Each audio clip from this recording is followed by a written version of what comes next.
Starting up now.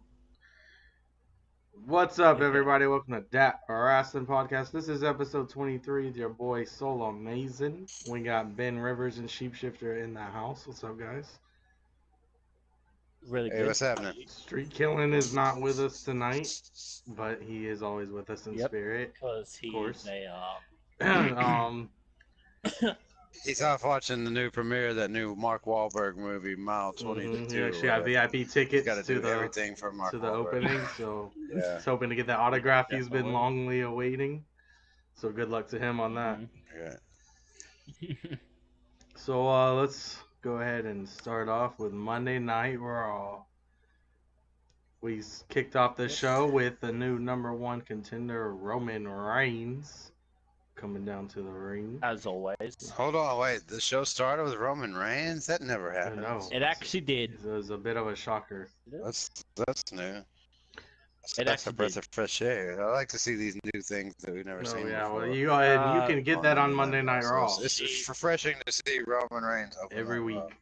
That's right. Brand new, Awesome. that new. But anyways, of course, Roman came out to gabble and talk and call out Brock Lesnar once again, as he's been doing for about 6 months now. But Of course. of course, he called out Lesnar, and as we knew, Paul Heyman came out, and Roman demanded that Brock comes out to the ring, and Paul said Brock Lesnar would come out to the ring whenever he feels like it. And he emphasized when he feels like it. And Roman, of course, didn't like that. He said some choice words. Most notably that he would be sending Brock back to the UFC as Roman Reigns' bitch. He says, I got a bit of a chuckle out of this. I kind of actually died laughing because for someone who's been, Roman Reigns reminds me of a lot of guys I went to high school with. You get your ass kicked so many times, but you keep running that mouth, and it seems like he just hasn't learned his lesson. So how do you say you're gonna make someone your bitch after they've just brutally manhandled you time and time again? It's just comedic to me, but it makes for entertainment, I guess. He's some wishful thinking, but yeah, I'm not sure exactly how that ended. I think it kind of just ended. You guys got any input on? Nope. It was the same thing. You're right. It's the same thing we've been hearing for all year. But I kind of see what you're saying about that. But he did win the last time, technically. It's just the ref decision stands. Well, there's a difference between It's not necessarily like he didn't necessarily get manhandled every single time he ever got in the ring. There were some good, okay matches. I don't know about any good matches between the two. But it wasn't necessarily all bad. Well, I think the promo wasn't too bad as far as Roman Reigns promos go. The best thing I can say for Roman in those matches is the last match, he fought back, and that's about as good as I can give him. He fought back. That's more than he did before. That's all. That's really all the credit I can really honestly give him.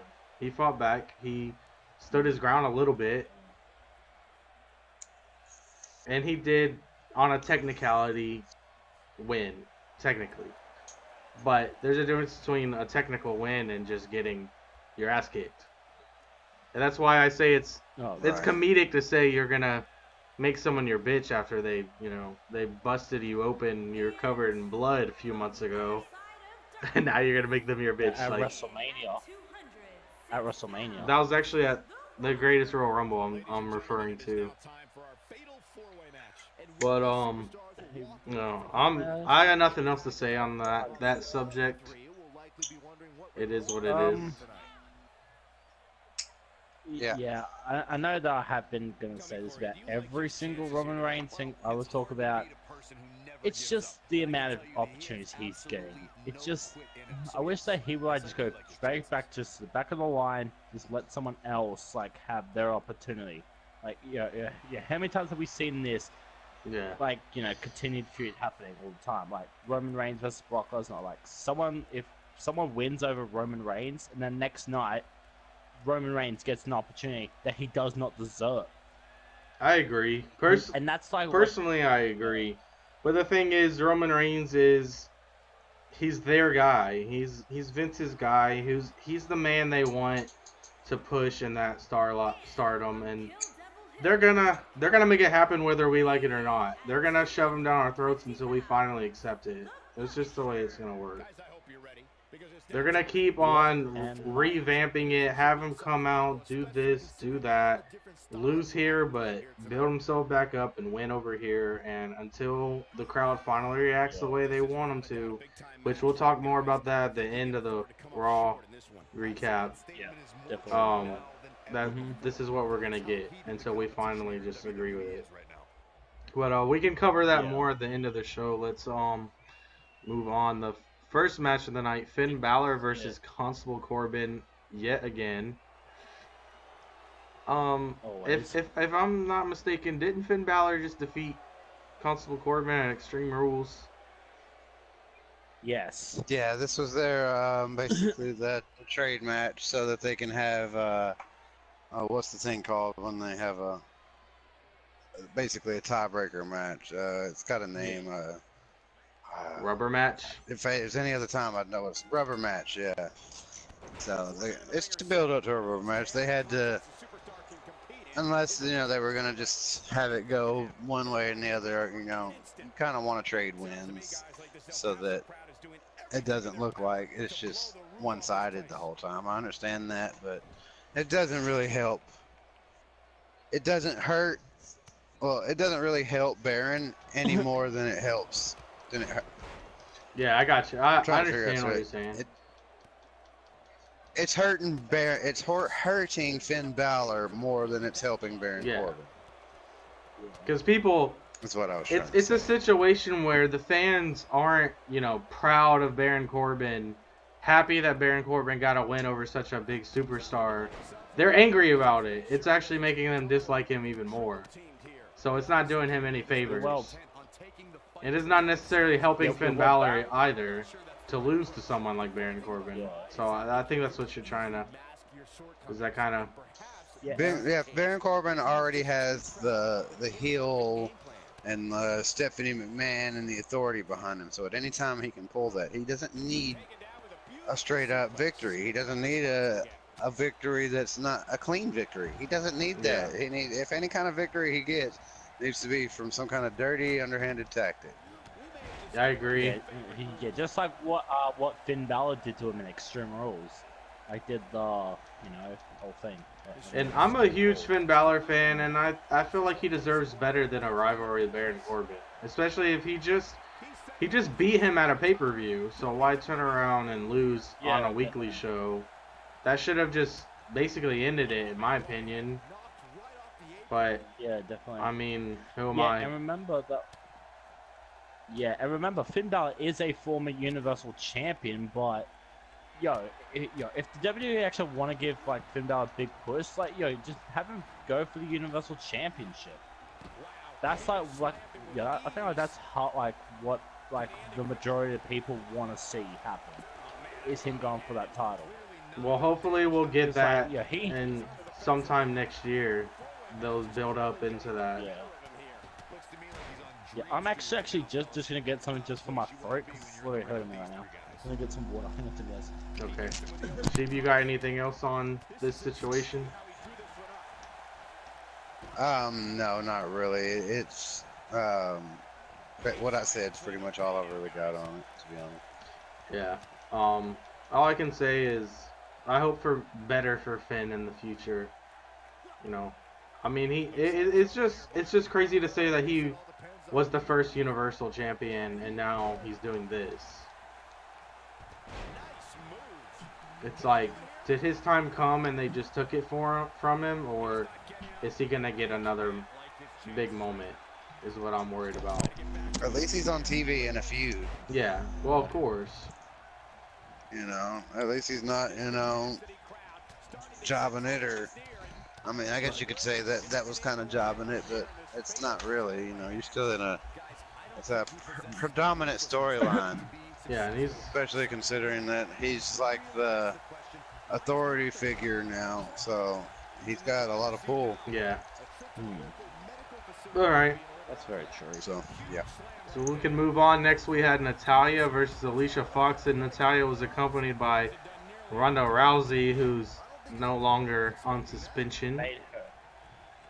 She actually made her return. She made her return at Natalya's side this week. Yep. You guys, any thoughts on this match, guys?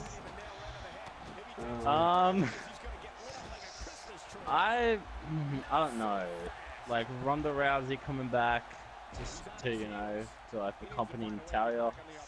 It was, I don't know, like where they're going with this whole Ronda Rousey. I know there has been rumors.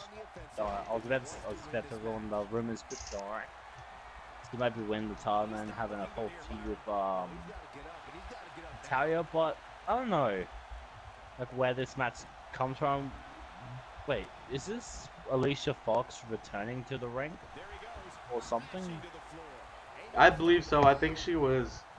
Well, she's been back, but I think this is her first match in a while, if I remember correctly. Yeah.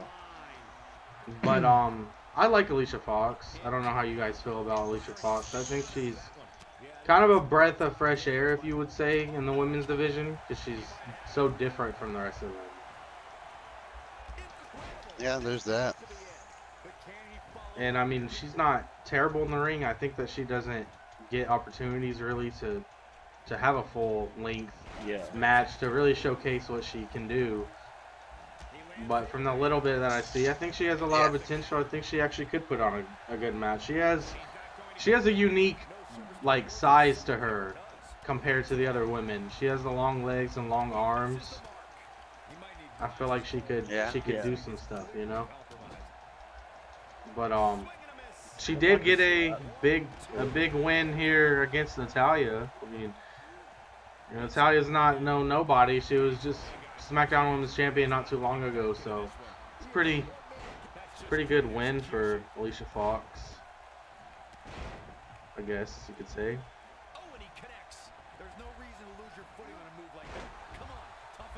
But absolutely. I like Alicia Fox as well. I think she's. I was glad to see her get a win here.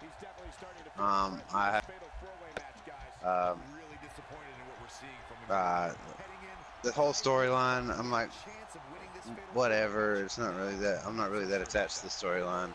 I was more glad to see Alicia Fox get a win than anything out of that whole thing. I agree. That's my opinion. I agree. Ben, you got anything more on this? Nope. I've got nothing to say on this whole. No. Like, you know, like what happens with the women's division? I don't really. Stays with the women's division. I mean, it was one of those matches that was made for really, you know, it's about Alexa Bliss and Ronda's feud. It was to keep them away from each other, but still involved. And I think it's good that Alicia Fox got a win. And Raw was in Miami this week, and Alicia Fox is from Pompano Beach, I believe, which is not far from Miami, so it's in Florida. She's a Florida girl, like your boy Soulamazin. So. Oh, definitely, of course. Which, of course, Roman Reigns as well is from Florida, but that's just a little FYI. But we can go ahead and. Yeah, but he's actually not from there, though. Not from there, though. You sure? Yeah, I got you. We can go ahead and move on to. We had an Elias segment. And this was very interesting, and this got me on the edge of my seat. Elias' song on this episode. Because, of course, we were in Miami, and Elias had some choice words for the great one, The Rock. So, I was kind of waiting. I was kind of anticipating maybe this is when The Rock comes out because Elias has been hitting towards The Rock in the past as well. And now we're in Miami. And now he's saying his name multiple times. So I'm on the edge of my seat like, yeah, The Rock's going to come out. You know, maybe not to wrestle, but to have a back and forth. And then... Yeah, I think that this is definitely leading to it. I think we're getting the first signs that that's what's definitely going to happen with The Rock. We're going to get a good Rock Elias feud. Oh, yeah. And I think that'll be pretty awesome. But, now don't get me wrong. I'm a Bobby Lashley fan, but the expectation of feeling like The Rock was going to come out, when I heard Bobby Lashley's music, I felt very disappointed. I was like, oh, man. I'm like, they gave Roman the win. Bobby Lashley's no Rock. Yeah. They gave Roman the victory over Bobby, and now Bobby's not going to be facing Brock at SummerSlam like I was hoping for. Yeah. So now they're penciling in this Elias and Bobby feud. That's what's going on. I was like, you know, I guess I dig it. It's going to be decent. I think they'll put on pretty good match together. Or matches. Yeah, definitely. But I think Bobby needs to work a little bit on his mic skills.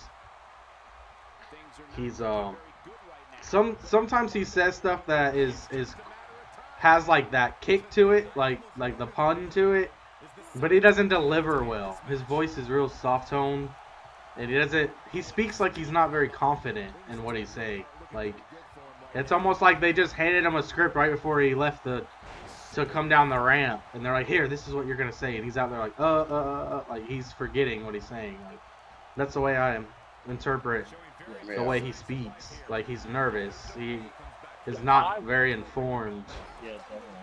But I would love to actually see what he did for TNA though. That's like, that's what I'm kind of waiting for now, to see what he's done for TNA. Yeah. Because his TNA work was much better than this. Well, that's state. That's a conversation in its own, because we know what WWE does to other talent when they come. I know Bobby Lashley originally was in the WWE, but still, you know, you get what I'm saying. Yeah. But yeah. Yeah, but he's a former United States champion though. He's former United States champion, so they're going to treat that like what they're doing now. So I don't know. I think. GG. But yeah, that's what it was. I'm enjoying Elias's stabs at The Rock because I know it's coming. We've talked about the rumors of The Rock wanting another run in the WWE, and I think Elias is a good place to start for The Rock because it's not only going to build up Elias. Start? You mean that's where it's going to end? Because Elias is going to murder The Rock. Oh man! All right. Yo, you mean the other way around? You mean the other way around? The Rock's just gonna go murder Elias. Elias is, I think, a different side, right? I don't know. The Rock might take that L to put Elias on if they want to really push Elias. But we'll see. I think the biggest part of this is I just want the back and forth comedic, the writing songs. The taking stabs at each other. I'm in it for the comedic side of it. I know they're gonna be absolutely hilarious, taking jabs at one another. I think so. That's what I'm excited. Of course, I'd like to see the match as well, but I'm most excited for the comedic side of it. So, if you guys got anything else to say on Elias and Bobby? I'm all for the feud, Rock and Elias. I don't really care for the Bobby and Elias feud. I think it's just place filler until The Rock shows up. Yeah, I can see that. Hopefully, the next Bobby Lashley feud is much. But it'll be better than it'll be better than that. Bobby Elias will be a lot better than Bobby and Sammy. Okay. Oh my god. Alright, so we can move on from there. Up next, we had Braun Strowman versus Jinder Mahal. What do you guys think about, before we talk about the match, what do you guys think about Jinder Mahal's new gimmick? Gimmick? It's the word. Sheep doesn't like it. What do you think, Ben? I kind of think that like it's, I don't know. Yeah, it's like 50-50 to me right now. It's 50-50. Like half of it I do like it, but the other half I just like, no, come on WWE, like just change the, give him just something different, like not by, not this one stupid word, Shanti. It's just like, nah. I have to say, yeah, but don't go down. I have to say on this one, I agree with Ben on this one. And let me tell you why. As much as I hated and despised Jinder Mahal every week back during his heel run, I could not stand, especially the feuds with Randy Orton and Shinsuke. I was so cringy. I could not stand seeing him on SmackDown. But when it was over, when it was all said and done, I sat back and I thought about it, and I said, it takes some talent to make someone hate you that much. I mean, he went out there and, despite how bad and cringy most of it was, he went out there and he sold it. He did what he had to do, and I gotta say I respect him for carrying it out and doing his job. As much as I hated it, and the role that he's in right now, every time that I've seen it on TV, I've laughed. I can't say that I haven't enjoyed it. I'm not gonna lie. It makes me laugh, especially the one. It hasn't made me laugh. Especially the one with Seth Rollins. That was the greatest. Seth Rollins' facial expressions. Okay. That was hilarious to me. I think it's funny, and I think what I'm trying to say is Jinder Mahal, or the man who portrays Jinder Mahal, I think he deserves a lot of respect for the work that he's doing. And I think that he is gonna get a better role eventually when this is all said and done. I think this is kind of like a face turn in a way, and I think that once he gets a good gimmick, a good solid gimmick that works for him, I think he's gonna nail it, and I think he's gonna become someone that we really like. I have high hopes for him. He's a workhorse. He was around he was in the 3MB thing and what was it, in NXT, right? And he's done a lot of work. He's been around, and I think eventually he's gonna finally get a good gimmick that sticks, and he's proved that he can perform. He can put on roles. So I have high hopes for him. I'm not saying I love the new gimmick now and I want it to last forever. It's pretty weird, but it makes me laugh. I think it's the other rest. I think it's Seth Rollins. It's Braun Strowman. It's Kevin Owens. These guys are selling it on the comedic side of it and making it funny. They're making it fun. But yeah, I see Ben. But so about Braun versus Jinder Mahal, what did you guys think about the match?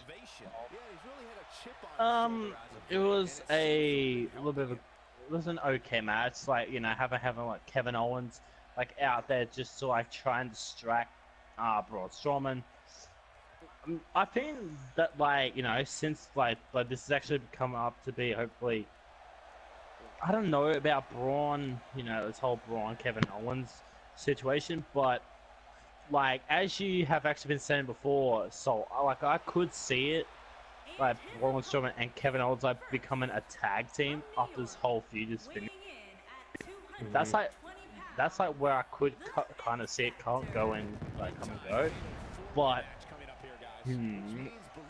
good. Of course, Jinder Mahal getting the victory by count out. I think that this is actually advancing the storyline just a little bit. Of course, just showing it's how smart Kevin Owens can be in this whole situation, and now putting in the base on the line at SummerSlam. It could actually lead us into different directions on imagine if Kevin Owens wins the match, what's gonna happen at SummerSlam? Could Kevin Owens use his Money in the Bank briefcase? We don't really know that. that's like where I could see it going. Any your guys' opinion on this? Well, I think The whole, I think this match is like Sheep said about Elias and Bobby. I think this match was more so for filler until SummerSlam, and I think it's also to keep Jinder Mahal alive and give him some respect by getting a win. Although it's, by count out, but a win's a win, But as far as the whole Braun and Kevin Owens tag team thing goes, I think we'll have to wait until we see what happens at SummerSlam and what happens with the Universal Championship. Because is Braun gonna keep the Money in the Bank and cash in and win, or is he gonna keep the Money in the Bank and cash in and lose? Is Kevin Owens gonna win the Money in the Bank, cash in and win, or is Kevin Owens gonna win the Money in the Bank, cash in and lose? Who's gonna be the Universal Champion after SummerSlam? Or after the night we're all following, we don't know. It could be one of 4 people at this point. It could be Braun, Kevin, Brock, or Roman. We don't know. So we'll just have to wait and see. True. True. Gotcha. I think if it's neither Braun nor Kevin, and neither one of them cash in and win, then we have more of a chance of it happening. But we'll just have to wait and see on that. I don't know, because Kevin Owens has already been Universal Champion before. Yeah. Well, wasn't it not? And if anybody's sneaky enough to pull it off, wasn't it not? It wasn't called Universal Kevin at the Owens. time. He just. Yeah, it was. When. I thought Finn and Brock were the only Universal Triple champions. H. No, Triple H pedigree. Remember, because Goldberg took it from Kevin Owens, and then Brock Lesnar took it from Goldberg. Oh, okay. Yeah, Kevin Owens won it, and he won it when Seth Rollins had it, and he lost it because Seth Rollins got pedigreed by Triple H, and Triple H pretty much gave the belts. Wasn't the Universal Yeah, Champion? I think it was vacant. Yeah, it was. think Like so. after the whole Finn Balor injury, then it got vacant. Yeah, and then Then Kevin it Owens fatal got it four-way. in a fatal 4-way. That involved Big Cass. Yeah, which Wow. if some, okay, I will say this right now. If say for example, if Big Cass did win the match, him being Universal Champion, they would have actually made him a complete joke of a champion. Another quick FYI, Brock Lesnar is now pushing 500 days as the Universal Champion. Oh, okay. That's crazy. Wonderful. So Wonderful. Yeah, 500 days, wonderful. 14 matches. Yeah. Anyways, we can move on. The next match was Apollo Crews versus Akam. First time seeing a member of I almost said Heavy Machinery. My mind's on NXT. First time seeing a member of the Authors of Pain in a solo match for me, so that was interesting.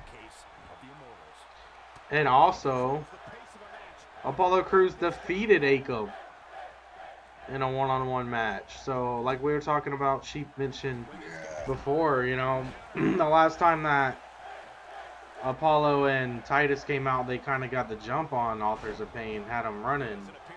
And now Apollo beats them in singles action, so that's pretty big for Titus worldwide.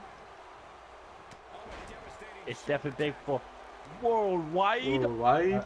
I still don't even know how to do that. The whole thing now, but I'm getting used to it now. Well, what did you guys think about the match in general? No. I didn't see it, so yeah. So I've got no comment on this. All right, Sheep, you say no. What do you mean by that? No. Just no. You just didn't enjoy it. It was. I don't agree with. Well, I don't agree with the booking of putting I agree. It's a Titus Worldwide over Authors of Fame. well, Apollo versus either one of them is a very ridiculous. awkward booking. They're completely different. I mean, Right. this isn't Rey Mysterio versus a Big Show. Like they're not gonna sell it like that. No, it's just an awkward Exactly. matchup. I think Apollo Crews deserves better. I think he needs to go against. I want to see Apollo Crews versus Seth Rollins because remember, a couple months back I was ranting about how anybody can go toe to toe with Seth Rollins and he's gonna bring out the best in them. You're gonna see what they can do in the ring. You're gonna see their max performance. So I want to see Seth Rollins versus Apollo Crews. I want the world to see that I'm not crazy and that Apollo Crews can put on a hell of a match. That's what I want. I don't want to see him wrestling against a member of Authors of Pain. Like it's not his matchup. It's just awkward. I agree. I think this whole. Yeah, I agree. I don't. Remember we were talking about the Authors of Pain were off Raw for so long, and we were predicting that it's because something big's gonna happen. They're gonna do something huge. They don't want to waste these guys, and they're feuding with Titus Worldwide. Don't get me wrong, I love Titus Worldwide. I'm not saying anything negative on their part. I'm just saying it's not what I was expecting. I love Titus. He's a good person. I think both of them are pretty good people, but Titus is a really good person. And I don't really think Titus gets on my nerve. He's like one of those people that does the right things, like in front of people.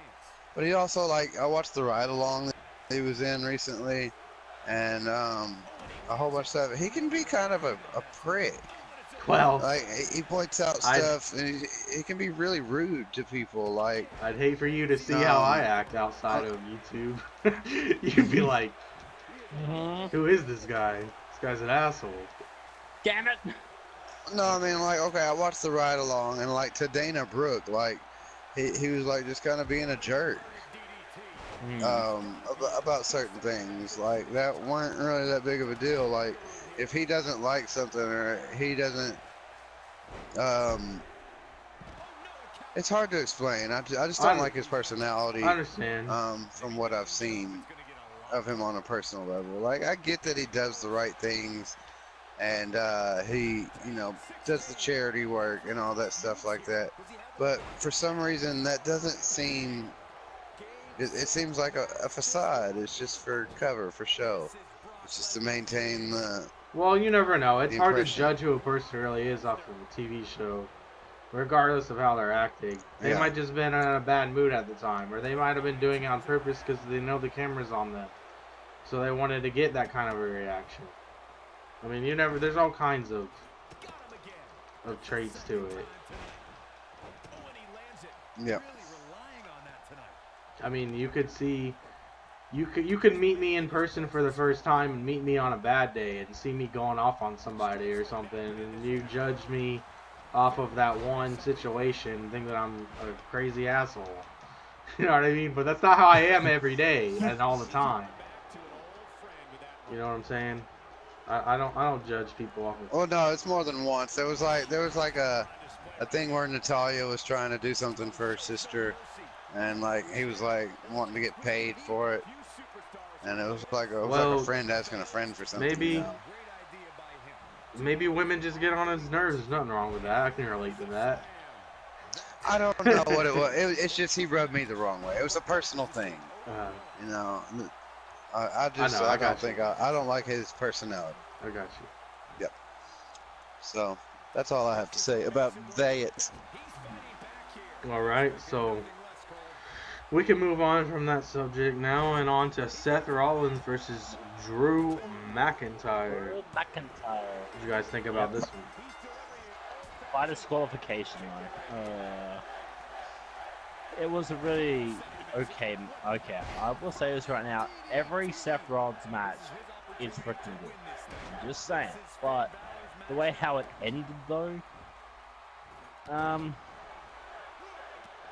I don't know.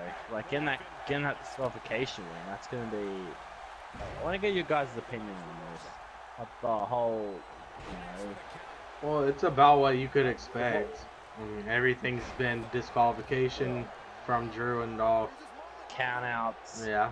I mean, I pretty much expected it to happen. I was pretty much just waiting for it to happen. But in a way, to me, in a way, I don't know if you guys would agree, but in a certain way, it made overall made Drew McIntyre look weak in my eyes, because not only you were about to lose the match anyways, and then you lost by disqualification. Yeah. Because someone had to come in and defend you. So it was like you lost twice basically in my eyes. It was a double loss. But it still keeps it from being a clean victory on paper. Yeah, I get the paper side of it. That's why I said, like, in my eyes, he was about technically going to get pinned. If you want to argue that Roman beat Brock in the cage match, then you can argue that Seth beat him by a pinfall. Here, it's the same standard. I definitely see it like through both sides. I don't think that Drew McIntyre should have lost like this if they want to make him a big deal. I don't think it should have been during a pinfall. Like, I don't know. I didn't agree with the. I could agree with the disqualification. I get it, but not in that way. Like it. I don't know. I will also say this. Dolph Ziggler did have a new hairstyle though. I was like looking at like the whole thing. I was just like, what's brand new? And I look at Dolph Ziggler's hair. It's just like brand new. I'm just like, okay, yep. He must have changed his hair. When Dolph doesn't have to compete, he can style and profile. He's the modern day Ric Flair, y'all. Yeah. Yo, I was about to just say that, like, who reminds me of this kid stealing William Dillon's son of a gun, Ric Flair. I could see big hopes for both Drew McIntyre and Dolph Ziggler, like, in the future. Mm-hmm. Like, Dolph Ziggler as Intercontinental Champion, good on him. He does deserve it. But where does that put Drew McIntyre? Like is Drew McIntyre going to win a title? Like, what is his role in it anyway?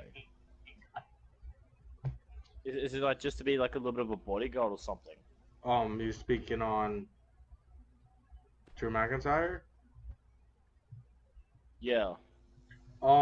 His role is, I don't think it's even necessary that he's supposed to be a bodyguard. I think they're two guys with a mutual agreement that are just working together to get what they want. Drew's thing is that he's supposed to be going to compete for the Universal Championship, which is why I don't agree with the way he lost in this match.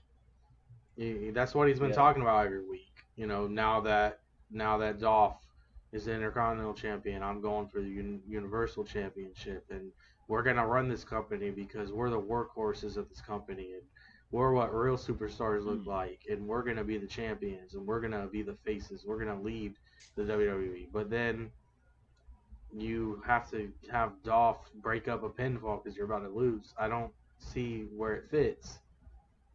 It makes him look bad, in my opinion.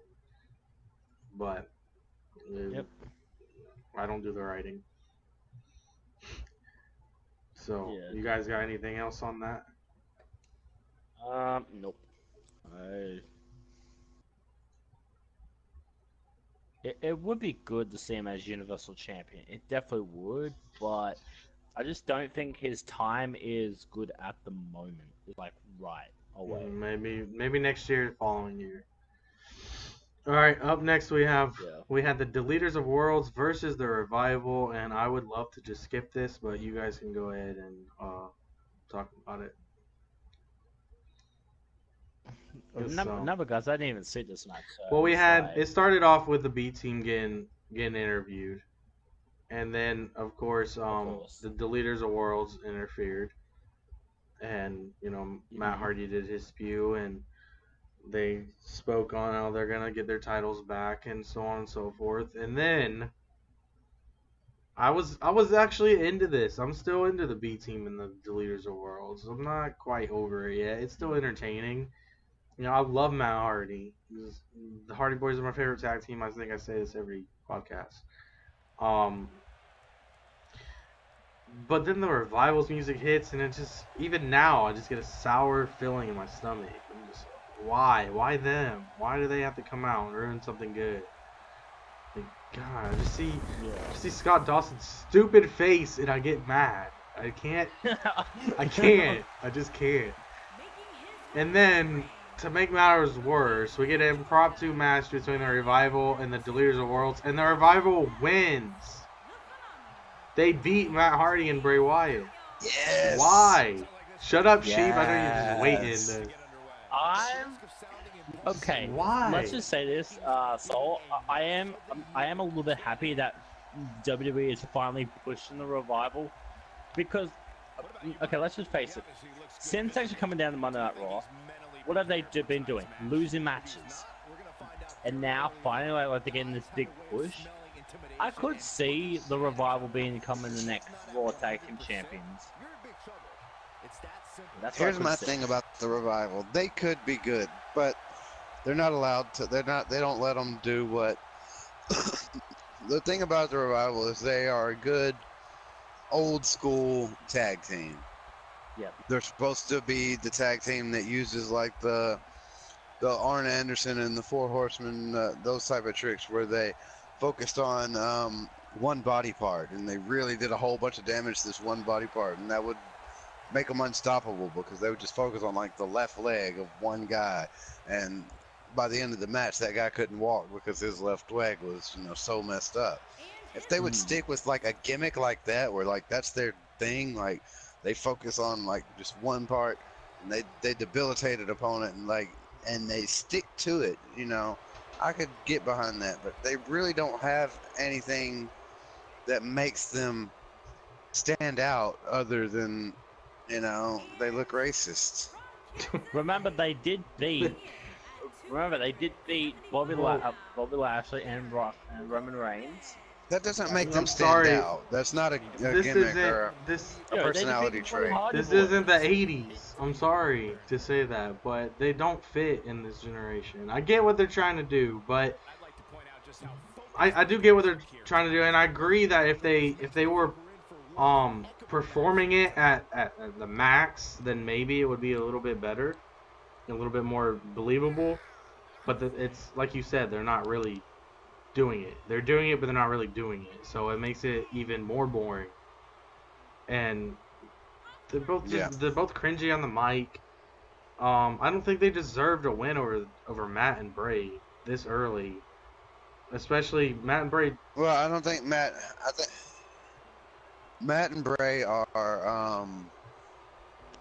I don't think they got much left. I think I've recently read some news about Matt Hardy being potentially injured. Yeah, well, so I agree. I know. I know. Could be out for quite a while. I think that the Leaders Awards are gonna be coming to an end real soon. But I don't agree with the Revival being the ones to get the win over them. Why not the Authors of Pain? Why isn't Authors of Pain in this role to give them a push? Why are they wrestling Titus Worldwide? Why not go ahead and give Authors of Pain a big win over Matt and Bray and put them in that picture? And then you got the B team, you know, they could dress up and make fun of the Authors of Pain. You know, dress up in the pants and the vest and act all tough and make fun of them, and then when it comes time to wrestle them, they kind of chicken out and try to scurry out of it. Or maybe they get the balls to be like, we're the B team.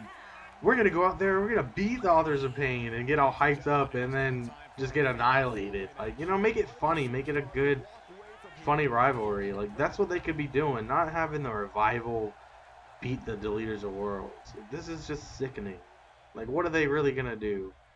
Are they going to be the ones to feud with the B team? Because I don't want to see that. The only reason Revival is a good tag. The only reason I want to see that is why you don't like. I want to see the B team make fun of them. Would be the only reason I would want to see that rivalry. They're like the tag team version of Roman Reigns. They show up every week. Okay. They show up every. Do not compare. They show up every week, but they don't entertain me. Okay.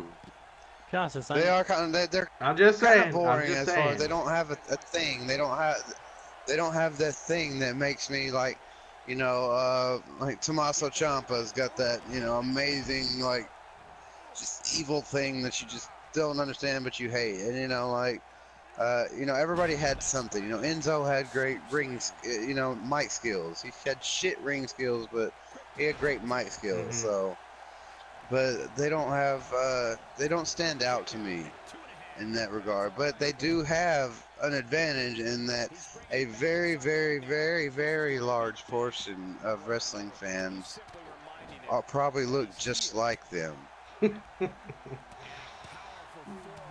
So they get that.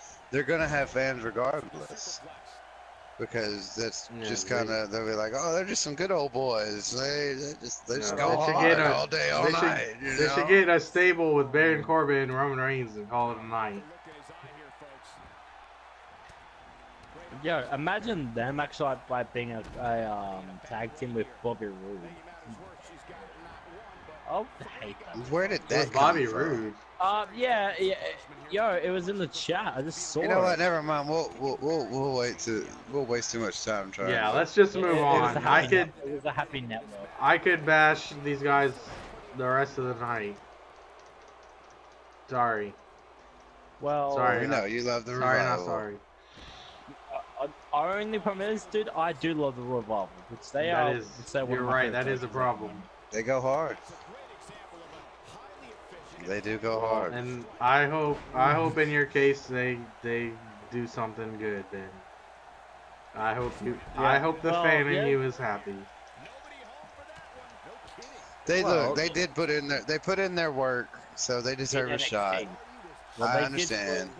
You're right. They I'll put give in them their the work. same. They I'll won say that- championships. I'll give them the same respect I give Jinder Mahal. They're doing what they're gotta do. I didn't like them in NXT, but I respected them as champs. I wanted, whoever they were fighting at the time usually is who I was wanting to win. But I'm not like the kind of guy that always goes for the face. A lot of times I want the heel to win, but not in this case. I just I'm don't like like 90-10 heel to face.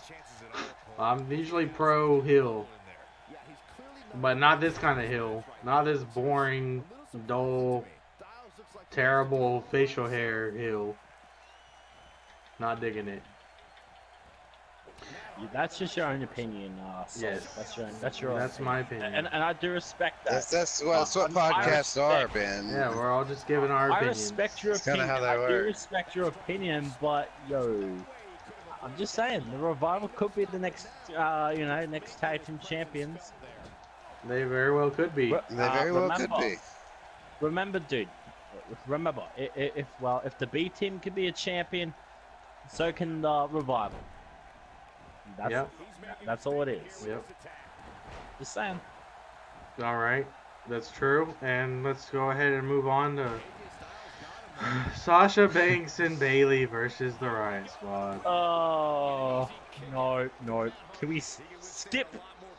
I just. Oh man. There wasn't even any lesbian stuff. I don't here. even know. I don't. Okay, this whole. I just don't get it anymore. This whole Bailey Sasha Banks thing. People are actually saying like this is like the Mick Foley and Rock. If you say that is complete bullshit. I'm just, that's what people that's what people are freaking comparing Bailey and Sasha Banks to, being the Rock and Mick Foley. Is that what you were comparing Bailey and Sasha to be? No. 'Cause I haven't heard people. I haven't heard anybody do. Boss Gamer Boa, he said it. I was just like, who in the frick would say it? Who in the hell would compare those? Sasha and Bailey and Sasha. Well, like we just Bailey. said before, everybody's Rock entitled to and their Mick Foley. opinion. I could really spaz out and have some choice words for that, but I'm not going to. Everybody has their thoughts. Has their own opinions. Yeah, they have their own We're not opinions. gonna get personal. Yeah, but We're not gonna bash each other Well, for but- our opinions. Oh. As they much did as that, if I was that type of person, this podcast would have been over day one because I would just went off. But I'm not that kind of person. We all have our own opinions, guys. But I don't know. I don't understand why we went through months and months and months of Sasha Bailey storyline just to go through therapy, just to become best friends again, go right back to square one where we already were. Nothing came out of this. Nothing interesting happened. They're just buddy again. I mean, this is obviously just work for the kids. It's all building up to the lesbian angle. Trust me. Yeah, but you It's know, happening. okay, can I just say But something? if it does, let's just hold on. Who's the butch? Okay, can I just say something? They won't actually do it because remember, like, this is the PG era. Well, there's nothing. Stephanie McMahon already promised an BET storyline. I could see that happening, but then again, you know, they're probably gonna say, "Oh yeah, it's PG era." Well, remember what Well, they've it done doesn't last matter time. if it's a PG era. If it's just a genuine, It's not a PG. doesn't matter. If it's a genuine love between two women, you can rate. Nobody said anything You can about rate that sex, PG. Ben. Lesbian doesn't mean sex. Just because I'm it's sorry, I got that so confused. remember, Ben, love is love, and that's the angle that they'll use if they do it. It's not gonna be just girls making out like Girls Gone Wild. It's gonna be a genuine love story between two women. It's not gonna be nothing wild. The only reason they don't is because of people like Yeah. you, Ben, who are like, oh! Who freak out. You're like the kid in science class who freaks out when there's a... You're the kid who freaks out in science class when you open up the science book and there's a picture of a dick. He's the kid who just screams. Oh, yeah, you're like, oh, there's a dick. That's exactly Everybody's like, we know there's a dick. That was Ben's exact reaction. Wouldn't Bailey be the butch? I don't know. We're not gonna discuss. Absolutely not. We're not going there. No. I was just asking. No, we're not gonna start you said judging like, women like, as who would be butch or you not. said We're not gonna go who stoop was to that the level. butch? You guys can talk about that Discord afterwards, okay? We're not. Okay. No. So Banks and Why did I Bailey decide to defeated the bring that up? Riot Squad. What do you guys think about that? Yep. What do you guys think about Banks and Bailey getting the win? Boring. Boring? What do you Yep. say? Okay, don't care about it. What do you say, Sheep? Yeah, I'm good. It's whatever. It was like a C. All right. A 7. A 6 out of 10. We'll go 6 out of 10. All right. So let's get past that and let's get to the end of the show. The nitty gritty. The return of your boy, Brock Lesnar. Yes. And So, also, can we please also just add something? Is it to do with this? Then Yes, you can it add is. it when we get to it. Let's start off. We had Raw General Manager Okay. Kurt Angle coming down to the ring, followed by Constable Corbin at his side. Of course, called Paul Heyman out to the ring. You know, in the beginning of the show, Kurt said either Brock shows up or he was gonna fire Paul Heyman if he could not get Brock to come out to the ring. So Kurt came out with Constable Baron Corbin, called out Paul Heyman to come out and let him know what's going on. Is he coming? Is he not? What's happening? So, if you want to take it from there, Ben, here's your 5 seconds of Okay, fame. so Paul Heyman comes out. Didn't he actually plead on his hands and knees?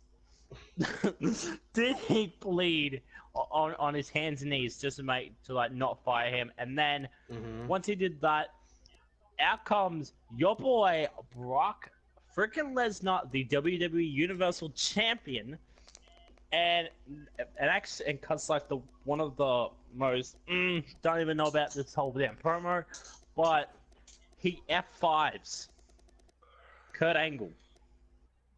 Yeah, then he tries to F5 Baron Corbin. Baron Corbin, you know what? He said no. Yeah, I don't want to get F5. So yeah, so he walked out of the ring. That was all good, love and war. But most shocking thing happened. Paul Heyman. Yeah, then Brock Lesnar. Well, out here he grabbed. I can't do this. That's stupid. Yeah, Okay. that's what I So think you when I take it see away. Paul Heyman. I just go. So you take it away. I can't do this. I'm busy focusing on this guy. All right. So what happened was Kurt and Baron were in the ring. Kurt called Paul Heyman out. Paul Heyman came out. At this point, Paul Heyman had been down on his knees. There's a bear hug on Kurt Angle's leg, begging him, please don't fire me. Don't do it. No. Begging, pleading for his job. And then Brock's music hits, and you see just the biggest, most sadistic smile on Paul Heyman's face, as if this was, set up by the two of them. Well, Brock comes down to the ring, and he grabs the mic, and he simply looks Kurt right in his face, and goes, "Do you got a problem with me?" And that's all he said. "Do you got a problem with me?" And then he proceeded to F5 Kurt Angle. He got up in Constable Corbin's face, and Corbin didn't want none. He took the smart move and backed up and got out of the ring.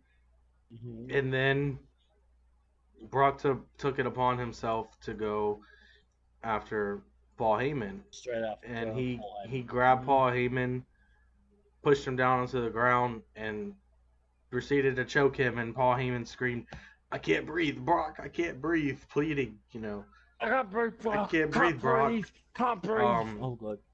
And a genuine fear on the face of Paul Heyman to be strangled by somebody who you've been working for all this time and who you've he advocated has been for. Before. Well, that has nothing to do with this. That's in the past. Yeah, but he has been strangled before in the past. That didn't happen. Okay, this is a new storyline. But no. He actually did. I know. But that's separate from this. Okay. But I got you. This is actually where I want to talk about right now. Do you think how Brock Lesnar's going to face Roman Reigns at SummerSlam, right? Do you think Paul Heyman's going to be turning on Brock, and then what's he gonna do? F5 him?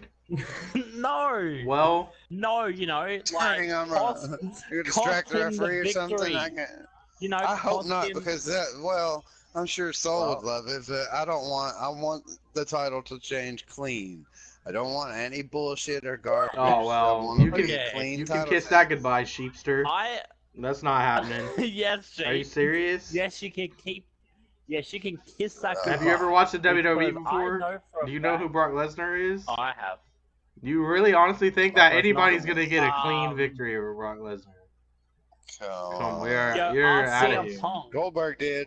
Yeah, but that wasn't like a exiting from the. That wasn't an exiting from the WWE match. No. Goldberg was 50, and he beat him in like 4 seconds. Well, that was for shock value. No. It's different. No, it was pure athleticism.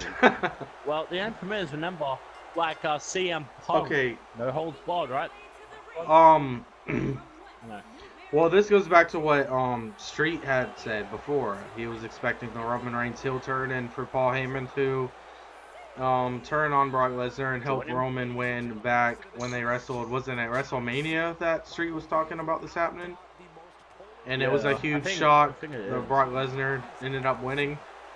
And maybe that was the case. Maybe that is what's going to happen, and maybe they prolonged it just for the shock value. Maybe that is what's going to happen now.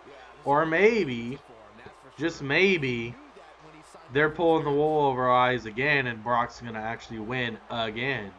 We never know. Okay, can I just say something? Roman Reigns versus Brock Lesnar, we've seen it for countless times. I'm just going to keep mentioning it again, just what I said before.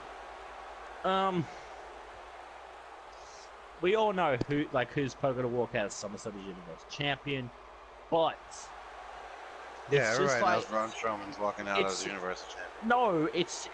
no, it's just like it's just like that. Maybe that shock from Paul Heyman, like turning, like against Brock Lesnar. That's not a shock. And, Nobody like, would think that was shocking. No, costing him the victory. Like costing him. But it I would mean, be that like- would be and then something having- simple as Paul Heyman sliding a weapon to Roman while he's down, and Roman turning and using it. And it's something simple to cause an interference on Paul Heyman's part to turn on Brock. It is not like Paul Heyman's gonna jump on the top of the ring and drop kick him. I mean, it's gonna be something. It would be something slick, you know. But there's a lot of things that could happen. I think that's what's keeping this whole thing really exciting. Is there's so much talk and rumors and drama and. Like I said, Braun and Kevin Owens are involved in this just as much. Either one of them could cash in and be the champion. I mean, cash in. you never know. A lot of stuff could happen. So there's a lot of different theories we could run through. I mean, possibilities are endless. So, I think with that being said, I think we should just move on to SmackDown. Which actually opened up with please tell me if I'm correct. Did it open up Roman with Reigns? Jeff? I thought it was gonna Roman Reigns and Kurt Angle? Yeah, did it open up with Jeff Hardy and? No. Okay. It opened up with the women. It opened up with Charlotte and Becky. Oh my and, god. Boys. Charlotte and Becky and that other chick. It was But Charlotte did return. Carmella. Becky. It was actually Becky that opened up with Renee Young, right, in the ring. Yeah, and then Charlotte came out. Actually, I think Charlotte came out to help Becky. And then because Carmella came the James Ellsworth theme hit. It made us think James Ellsworth was gonna come out, but it was really Carmella. And then Carmella, did a whole nother spew where she acted like, she was gonna be a face character. She was talking about how hard she worked and she was proud of the women's division and so on and so forth. And then, of course, proceeded to attack Becky Lynch. And then we got the return of Charlotte Flair coming in to back up her friend and protect her. So, I mean, that was about that. I mean, that's all that was. Just a quick sum up of the opening segment. You guys got. We can talk more about. We'll talk more about these women later in the. Yeah, we'll talk about it after the match. So the first. Because I got some stuff I do want to say about it. Yeah, we'll talk about it after the match part of it. But we had the tag team #1 contenders tournament between the Usos and the Bar. Well, it was a pretty good match, I guess. I haven't seen the Bar in a while. The New Day did actually do commentary for this match. And that was pretty interesting. They had their own little table set up with, instead of the little cameras or little TVs, they had plates of pancakes set up. It was pretty interesting. Which was definitely awesome. And I will say they were entertaining as commentators. yeah, definitely. I think the Usos are more entertaining in my opinion, but they're all pretty entertaining. Because the Usos did a commentary the week before. But You think this commentary was better? I think so. Personally, not a lot better. I Right. have to disagree. Not a lot better, like just a disagree, tad sir. bit. I just like the Usos more, Someone so has it's to We'll agree to favoritism. disagree. Favoritism. Yeah, I got you. But Yeah. No, but everyone's got their own opinion. So yeah. That's the quote of the night. But what did you guys think about the match? I didn't actually watch this match, so I'm like, because all I was just watching was just the commentary. Or like, what Okay. about the Sheep. New Day and It was a really good match. I mean, as far as It's almost like you hate to see either one of these teams lose at this point. This could have been the match for the, you know, the actual pay-per-view. Yeah. It was that good. So, I mean, it was pretty good. And I do like, I feel like I would have put the Usos over, but I feel like this is also maybe a swan song for Sheamus and Cesaro. Yeah. It's maybe their last little run, so they're trying to let them go out with a bang, you know, maybe. Well, So if that's the case, then I understand. I get the swan song for them as a tag team, but Cesaro's gonna stick around, I'm sure. And Oh yeah. I'd like a good breakup between this tag team, and I'd like to see a good singles run for Cesaro afterwards. I like Cesaro. I hope he just doesn't go to the bottom of the barrel. Yeah, that's like what I'm also kind of expecting, but you know, but you know WWE, like remember what they did to Zack Ryder about his push. Yeah. But all in all, it was a good match. Ryder just mentioned Personally, I'm a big Usos fan, so I'm disappointed that they lost. But like you said, the bar's kind of on their last stick here, so I kind of expected them to win, I guess. So it's all good. What we got? It's gonna be. I don't know. We'll talk about it when we come to it. I don't really got much more to say on this. No, I'm good too. All right. So next we had Samoa Joe coming out to deliver a message to AJ Styles. He had a lot to say about AJ Styles' family, about AJ Styles always being on the road, always working, not spending time with his wife and his children. Say that he's gonna defeat AJ Styles to give his children their daddy back. You know, it's always a big deal to talk about another man's family. I mean, it's that. Yeah, that's the big The deal. lowest That's point. like, man, this is getting kind of It's personal. the lowest point you could reach in trash talk is to talk about another man's family. So pretty deep on Samoa Joe's part to stoop to that level, but excellent for heel work. You know, probably the most hillish thing you could do is to talk about a man's wife and children. And I believe next week on SmackDown we'll get a response from AJ Styles. Well, what do you guys think about? What did you guys think about Samoa Joe's promo? I thought it was great. Samoa Joe's definitely a great promo. They gave it a B. I give it an A easily. Samoa Joe can kill it on promos, and he's great in the ring. So I have no problem with Samoa Joe achieving any type of success that he wants to.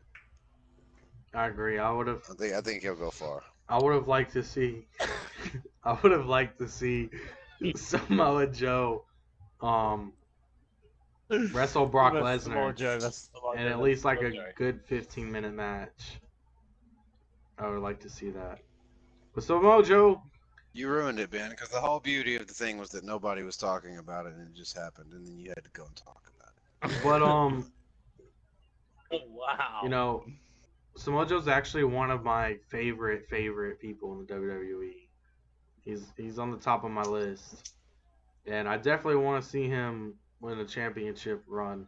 But I'm not sure if he's gonna take the title off AJ or not. I think it's well deserved. I wouldn't be upset by it at all. I think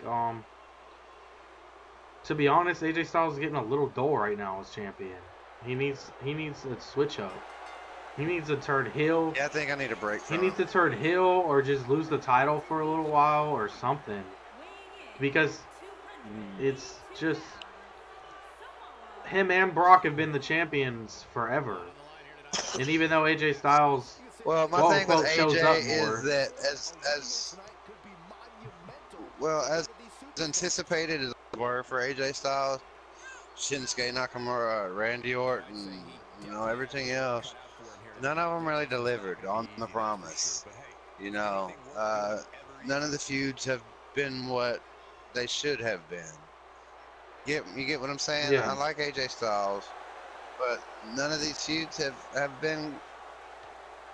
He's been champion for a while, but can you really? There's nothing were that you any remember. of the feuds memorable? Yeah, exactly. I agree. Yeah, I mean, I remember that. Like, I remember who he feuded with, but I didn't. None of it stands out. You know, Shane McMahon. You know, I think he feuded with Shane McMahon for a while, and then he feuded with Jinder Mahal, Randy Orton, and Shinsuke Nakamura, and that's been about it. And it's been fairly tame stuff. Nothing groundbreaking. Nothing. Agreed. Good story. Nothing. Just yeah. If they would have done it well, the storyline or something, then these matches would have meant more.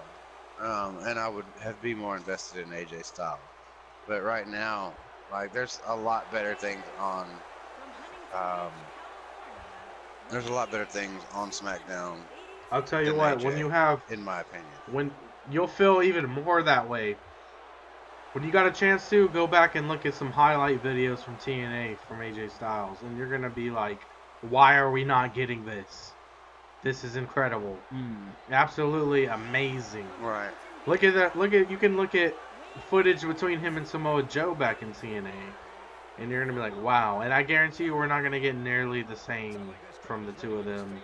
Yeah. In this rivalry, it's gonna be watered down version like everything else. Absolutely. Yeah. But I'm still excited for I it would because actually- I watched them in TNA, and I'm excited to see them perform on the bigger scale. Although it may not be as great as far as physical competition goes, but I'm happy to see that they made it because I was big fans of both of them. Yeah, definitely. You know what I mean? Yeah, definitely.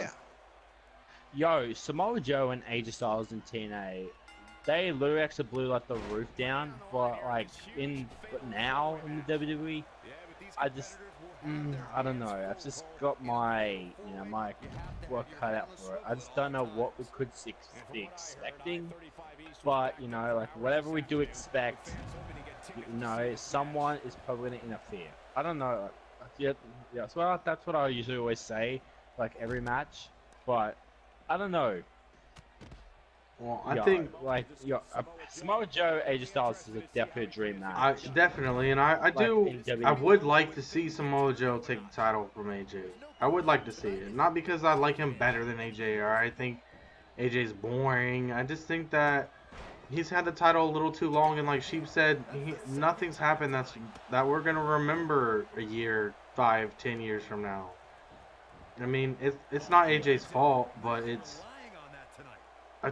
time to change it. It's time to switch it up. I think it's sad to say that I've been more excited about the Universal Championship than I have been the SmackDown or World Championship. It's almost like the Universal Championship has been more relevant, although Brock hasn't been on TV.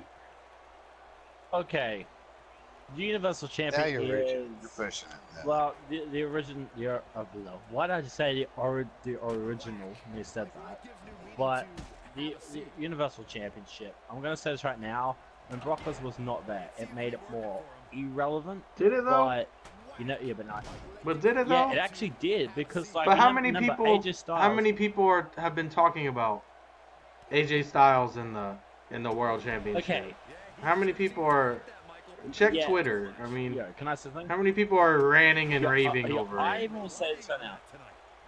I even actually will say this right now. Like, the Intercontinental Championship is more prestigious than the Universal Championship. It's also more prestigious than the World Championship. What, the Intercontinental Championship? Yes. Yeah. Right now, Right yeah, now. it is.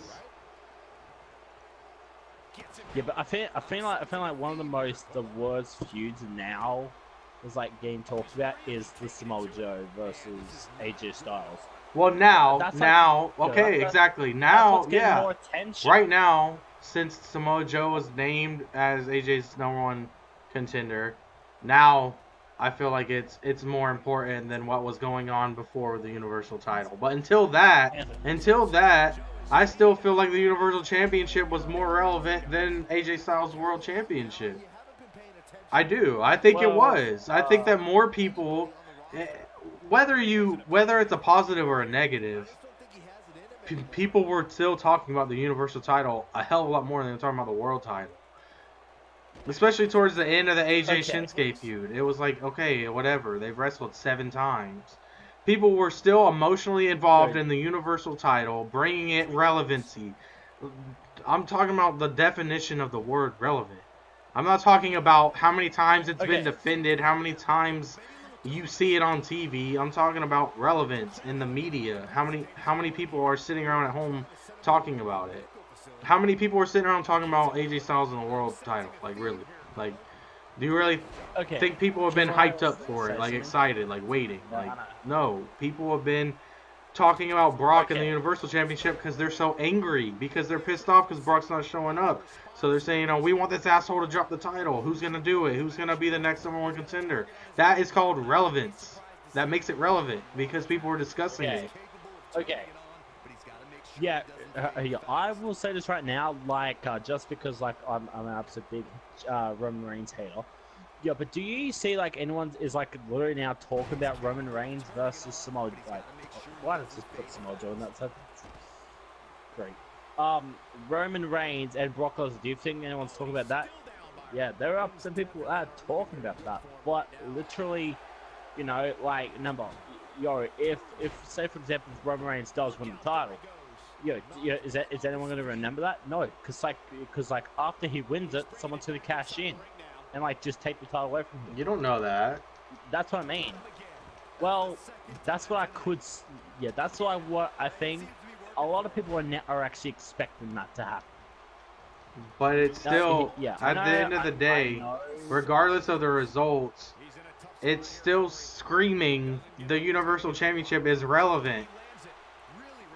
Because you're talking about it. Because you're discussing who's going to end up with the belt at the end of the night. You're still talking about the belt. Yeah. Which makes it relevant. Yeah, but... There's no but. I mean, it is what it is. If you actually like asked me about 4 weeks ago on about the Universal Championship, I still would have said it's more relevant than freaking AJ Styles. But like now, everyone's now talking about it.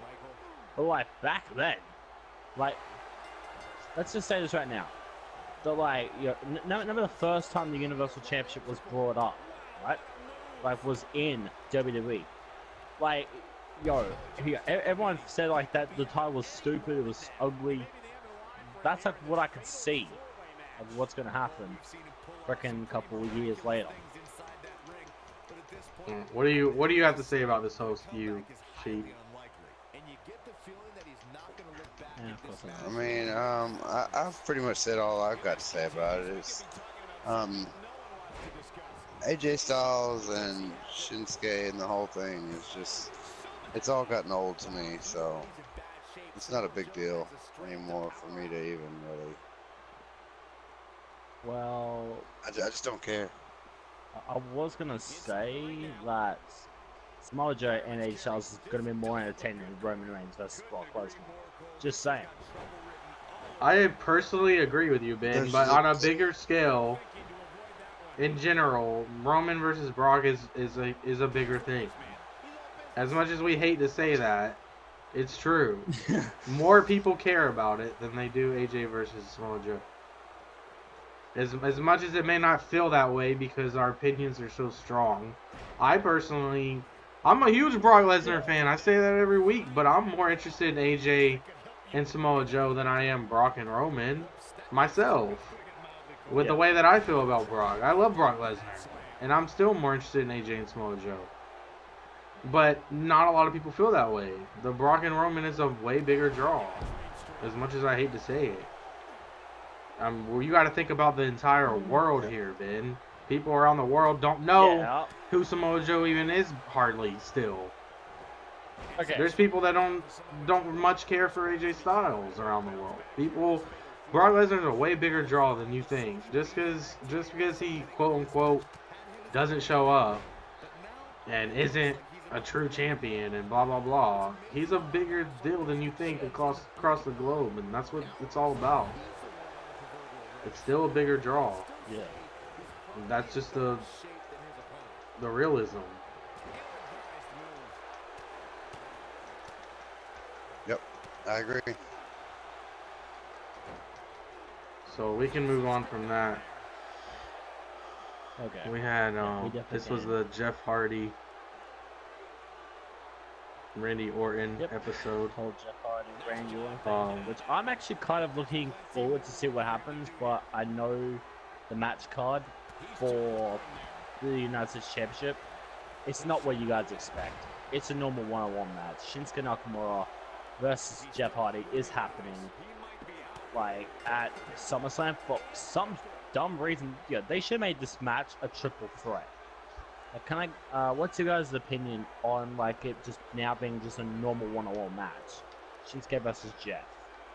Well, we hadn't gotten it yet, right? So that's Well, because. yeah, but it's part of it. It is part. It's part Well, of we it. did get it, but it was that real quick finish Yeah. at the Extreme Rules, right? It was that real quick ending. And then I don't know. I didn't. I don't know what's the name. Bleacher Report I don't know what to think about this gave match. this segment an A, but How? I didn't care for it, to be honest. I feel like Wow. I feel like we seen this last week, and I don't know.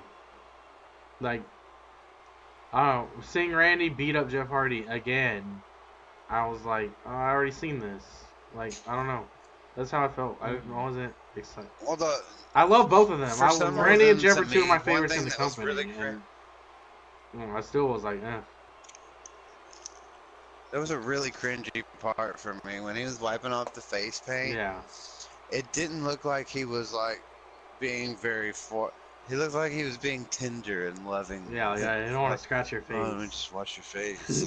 I don't want to scratch you. I don't want to hurt you. When I am here for that, but it wasn't too bad. It wasn't an A, but maybe a C plus, B minus. Yeah, but I and I don't. Yeah, I know that you're. Yeah. I just don't like. I obviously I love what's going on with Randy Orton. I love the idea behind it. The promo that he put on when he came out and just talked. I love it. But I don't like Jeff Hardy being the first victim. I love Jeff Hardy. Like, why Jeff? He's been in the company forever, like you. I know he was away in TNA That's for a while, but he's not supposed to be being the legend killer right now. He's supposed to be going and getting the newcomers. So why is he wanting a race? No, he's a fan favorite killer. Not legend anymore. Now it's the fan favorite. The people that have always been loved and adored. Oh, okay. So it's not necessarily just who's new. It's just fan favorites. All right, I guess that makes more sense. Yep. But it's still awkward to see him going after Jeff first when he's not the current champion. Like, no one's paying attention to Shinsuke here. Like, I don't know. He's trying to, like, I could see what Randy's trying to do. Like, of course, trying to send the message. Take like, out Jeff first and Hardy. then go for Shinsuke for the title, maybe. Yep. Yeah, I could see that happening. Which, like, in my opinion, I think that would be a good step. But, I don't know. But, like, seeing Jeff Hardy literally just, I've been the first victim. I think this could backfire. I'm just saying, it could backfire. No. Well, maybe maybe Jeff's gonna be out while Matt is as well. Maybe they're both gonna be out for a while. Jeff's a little banged up as well, so maybe they're both just gonna take a break, and then maybe they'll eventually come back and just come back as the Hardy Boys once again for another run.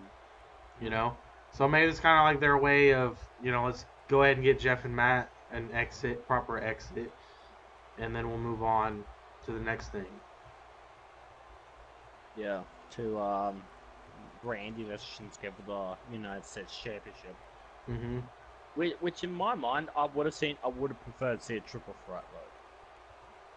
I agree, but I mean, I would like to see a Jeff Shinsuke a good match. But if Jeff is hurt, as we've been assuming, Like, but it's probably gonna be another quick match. I'd like to see them at least a 10-minute decent match between the two of them. You know. Sure. But we'll see what we get. But I highly expect Randy Orton to interfere again. Is the thing. But it's how long are they going to wrestle before the interference? Yeah, true. But you guys got anything else to say on this? No? I'm good. I got nothing. Alright, so moving on, we had Lana versus Zelina Vega. What do you guys think about this match? This was just kind of a, yeah, I would have said the same thing with what you guys would have said. It was like a filler match. But, Well, it was to serve the storyline of Aiden English screwing up and the breakup of Rusev Day, which is inevitable now. Man, the Rusev Day gimmick. Oh my god, that should have been Rusev's time when he should have won the title at Extreme Rules, but you know what happened after that. All good. They're just getting cringy now with the Rusev Day thing, in my opinion. The whole, well, especially the backstage husband-wife drama. Lana saying if my husband would have been there for me. Da, da, da, da. Like, no, you don't need Rusev to help you. Why don't you go out there and win on your own? You don't need some. You shouldn't have the attitude that you need Rusev to come out there. Have you seen her in-ring ability? Yeah, but it's the attitude behind it. Why is that even scripted? Like, why would you say you should have been out there to help me? Like, you need to win the match on your own. Fight on your own. You don't need Aiden or Rusev to come out there and help you win. And at least try, you know? I mean, I agree. It's the writing. It's what they say. It's cringy. Like, it goes on to support what I've been saying about Lana since day one, that she's just riding the coattails of Rusev's popularity to make herself relevant in the company. Still, like, why isn't she coming out wearing a Rusev Day shirt? Why does it gotta be Lana Day? Wear a Rusev Day shirt, support your husband. People are still gonna back you up. People are still gonna support you as well because you're supporting something that they support. So you're about to piss off a lot of feminists. Why? I'm not saying anything against. Why she gotta support her husband? Why she gotta be all behind him? Why she gotta be all? Why can't she? Her husband's. Why everything gotta be about her? Why can't she be her? Oh, I'm just fucking with you. I know. There's nothing wrong with supporting your husband. Shit.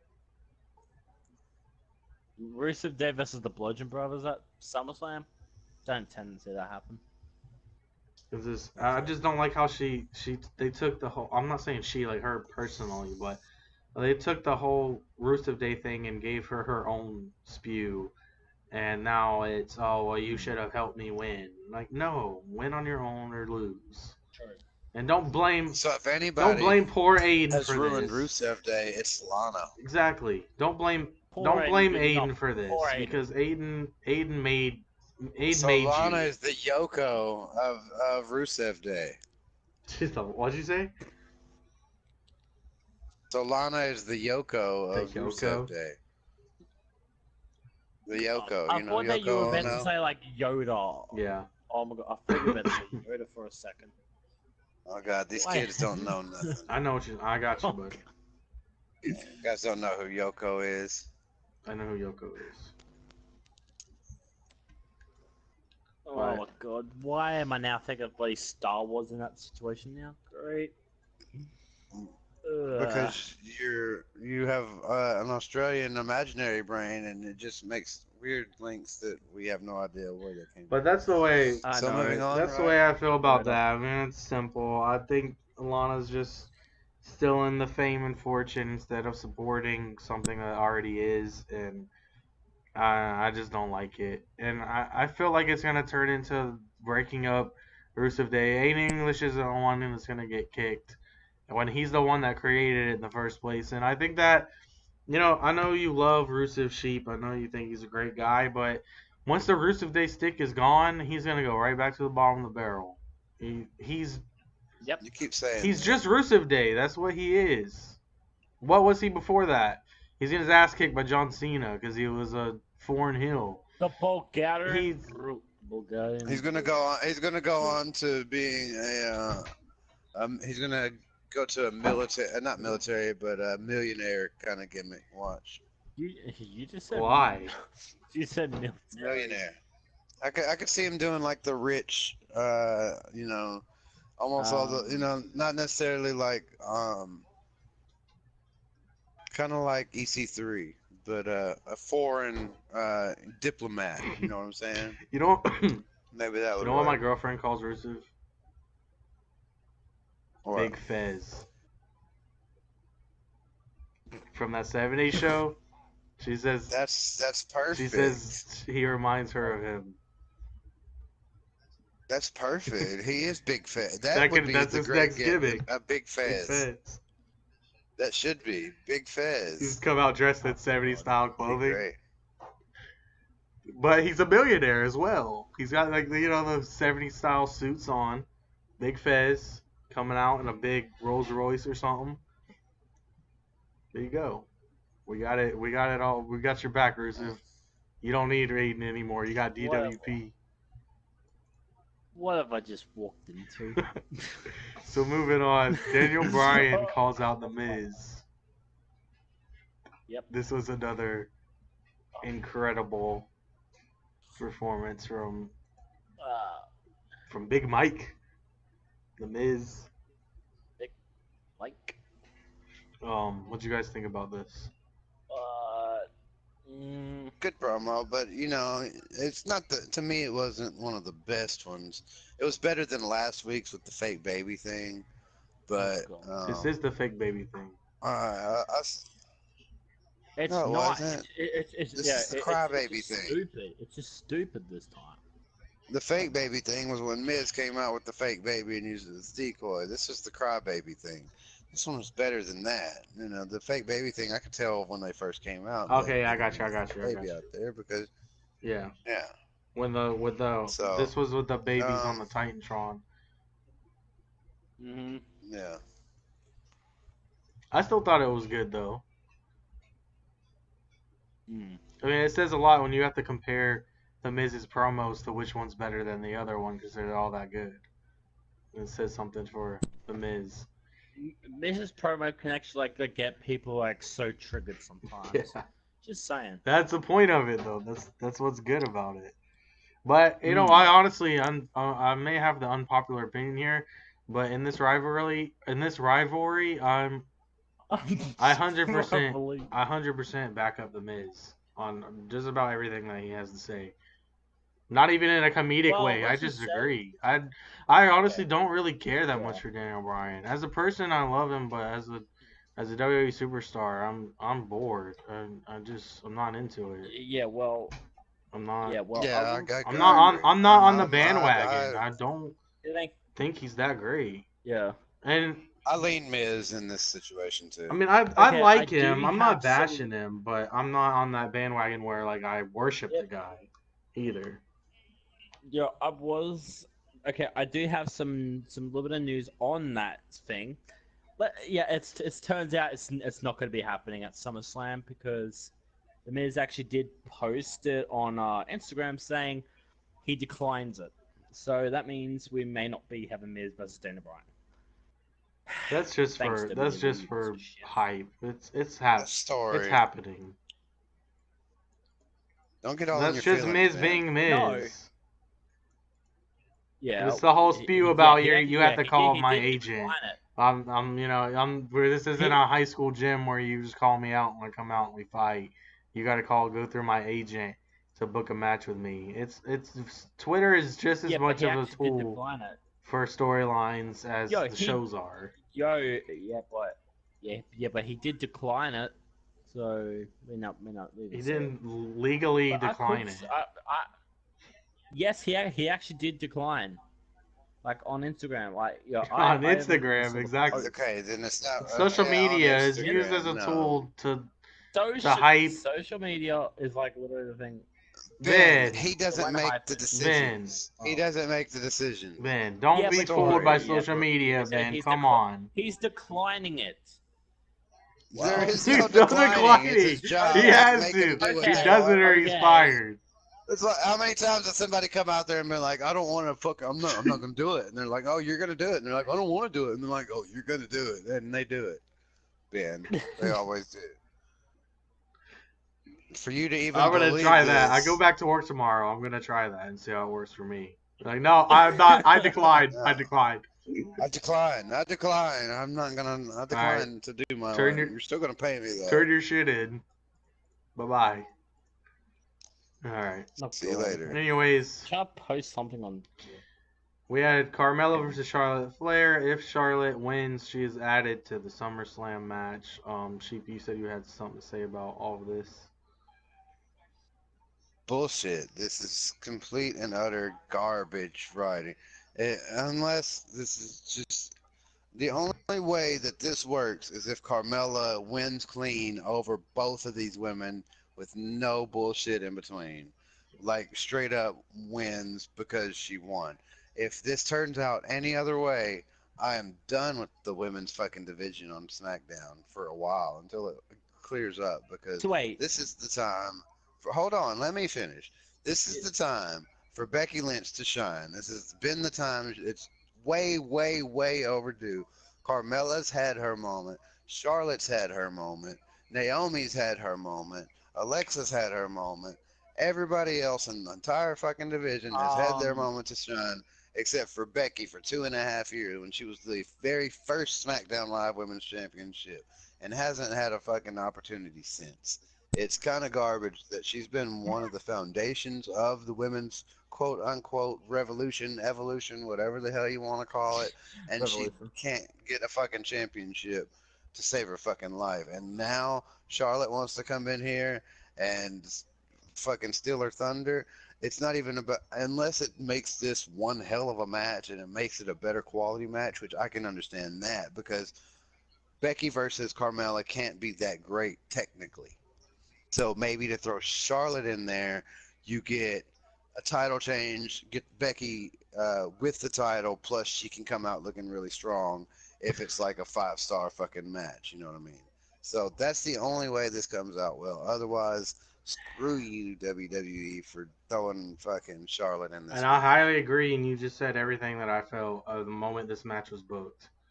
It was exactly what went through my head. Word for word.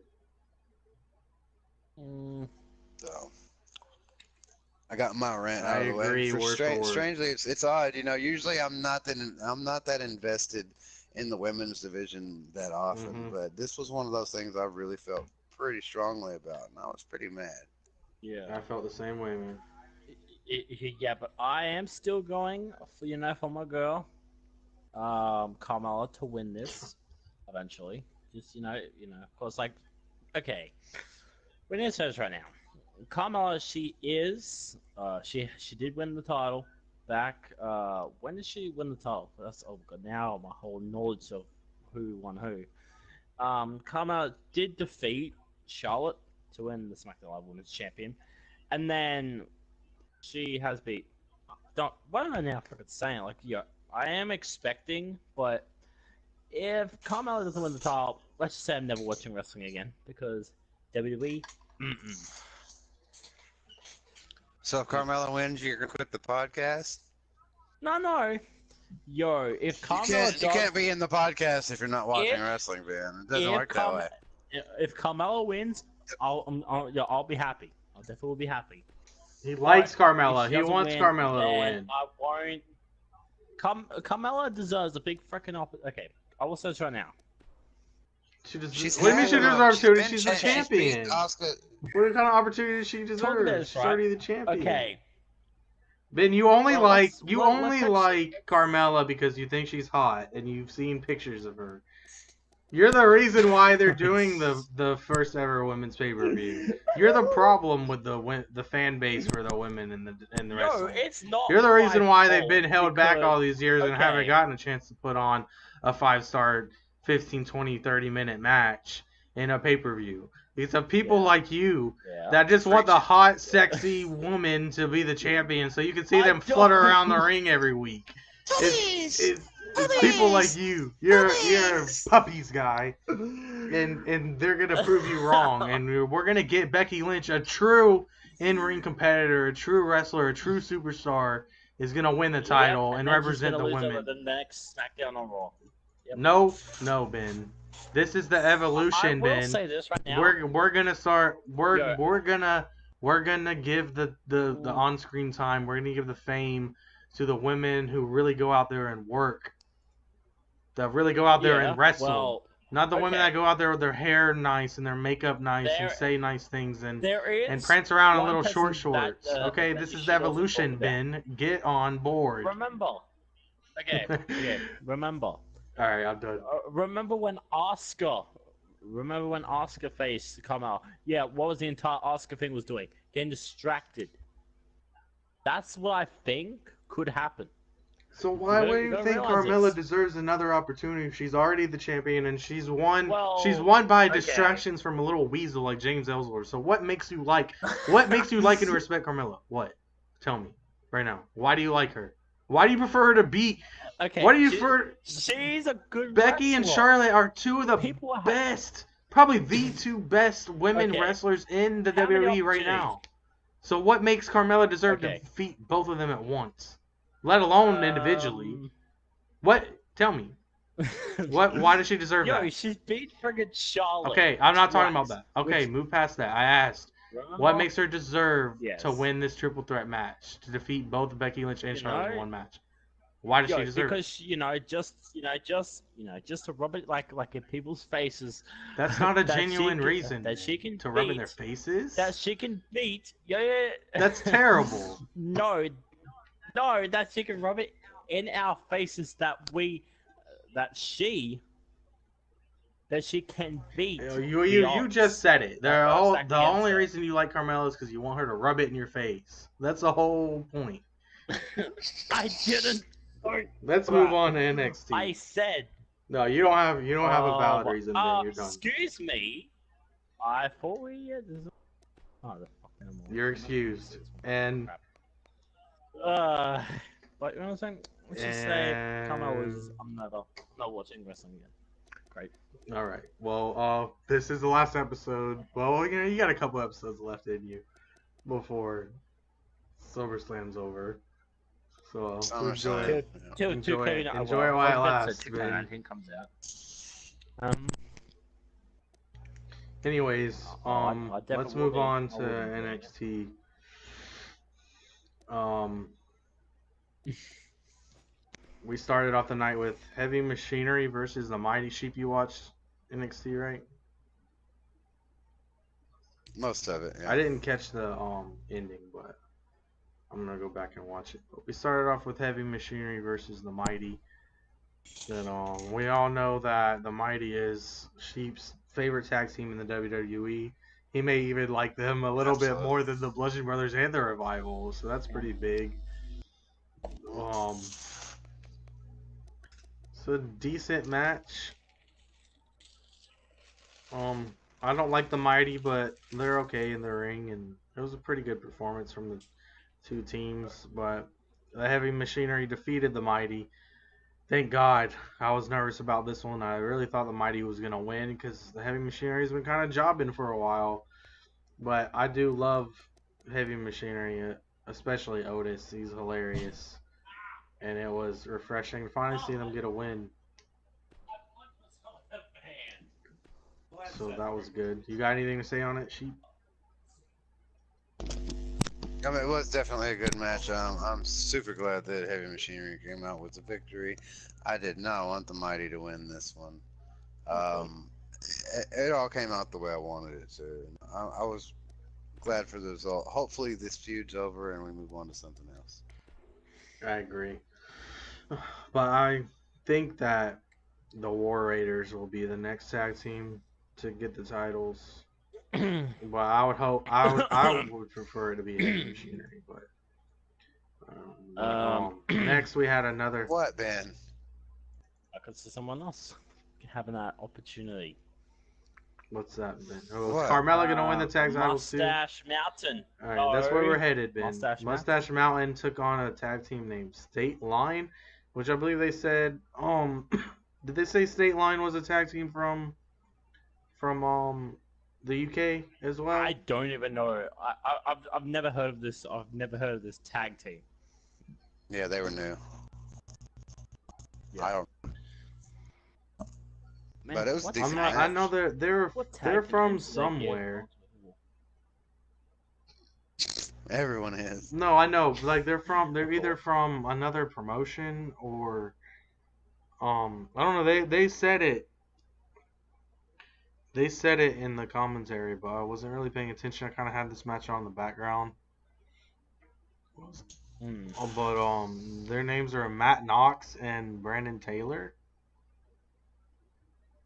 Okay. What? You know, Okay, what cool there's names? something but behind it. they don't care. That name sounds familiar. It's like, you know, you had what was it, Brian Knox back in the day. Brian Knox? Never heard of him. Well, There was a tag team. Hang on, dude, I'm gonna do some little research on this right now while I'm waiting around. You're just waiting around. You're not doing a podcast or Yeah, anything. just waiting around. Okay. All he does, he just waits around. That's all he does. Just, in the middle of a podcast, just waiting around. All right. Anyways, next we had EC3 versus Kona Reeves. Dream match for your boy Sheepshifter. Yeah. You know, the finest. Couldn't wait for this one. At one point during this match, who was it? Velveteen Dream came out and interfered. Yep. And I honestly thought that Kona Reeves was going to get the sneaky victory, but he went for the pin, and EC3 still kicked out and still proceeded to defeat Kona Reeves. So not even a dirty pin count for the finest. This was a victory for EC3. And So is this an alliance between Kona and Velveteen? I don't Velveteen, know. or is this a rivalry between EC3 and I Velveteen? think it's a rivalry between EC3 and Velveteen. Either way, I'm kind of interested. I don't want it to be Kona and Velveteen team up because I really don't like That would be really awkward. Kona, and I think that they might try to do that to give him a better push because he's definitely not working right now. There was actually just people found cheering for something. Kona during this. I don't know if they're just trolling or what, but we had a like, it was something like some people were screaming Kona, some people were screaming EC3. Well, they had to be just trolls or marks or something because there's no way nobody can genuinely like this dude. He's not a good heel. His acting is terrible. His character is just so bland. I mean, come on, please. He's one of those that is so he's so Cringy. cringy that it makes me like it. Like it does like a reverse effect. Like the cringiness is so like it's past 100, so now it's back into the, you know, it's like 110, so it's 10% good. So it makes you kind of. I'm not saying I like him, but it's like I look forward to seeing him come on TV because I know I'm gonna laugh and make fun of him. So I look. That sound that Ben made when he was talking about Paul Heyman earlier. That's Kona Reeves. Don't put Paul Heyman in the same sentence Um, as Kona Reeves. That's they got- disrespectful. Yeah, I just put some little information. Paul Heyman is a about, Hall of Famer. Matt Knott is. Paul Heyman Team should be 3. world champion. Oh, definitely. I'll just like yeah, Definitely. boy. But Team Paul Heyman Team is a 3 goat. Academy. So yeah, that is what it is. EC3 defeated Kona Reeves. We're looking at a possible EC3 Velveteen Dream rivalry coming up. I think that's gonna be pretty great. It's definitely good. So moving on. That would be a good rivalry. Yeah, definitely. But wait, who goes over in that rivalry? EC3 or Velveteen? I don't know. EC3. But when's Velveteen gonna get his good? Velveteen has put everyone over so far. It's his turn, When's right? he gonna finally get his push? I wouldn't mind seeing EC3 job for a little while. That's fine. Wow. I agree. He shouldn't. He's good, but He's not like throw him on the title right away. Good. I think he needs some. Yeah. He needs a few months of good storylines and build up, and let him do a little jobbing, and give Velveteen his moment. Because look how good Velveteen is, and he's lost almost every match he's been in. But that's part of the greatness of Velveteen Dream is that even when he's losing, people are going, "Oh my fucking god, you see that?" Yeah, I think it's about time. Oh my god, he's gonna go jump off a ladder. It's about time to stop using Velveteen as the guy to get people over. Give him his moment. He can't. He doesn't need to do it for. He's finally at a point where he's putting on such great matches and good promos that it's his turn. He's no longer a jobber. He's did his job. Let's give him. When's gonna be my turn? When, Lord, when? All right. Peacock, let me fly. All right. I was about to just say, when's it gonna be DWP's time? What? Right now, we're doing it. This is our time. We schedule it. We have a specific one, and it's right now. So Ben. moving on from that, we had Candice LeRae versus Shayna Baszler. What did you guys think about this match? This is kind of bad. I'm just. I think it was Vaji. I'm tired of seeing. I didn't care for. I'm just waiting for Shayna to finally lose. That's all I care about. I'm tired of seeing her win over and over. Well, when she loses, does that mean she goes to the main roster?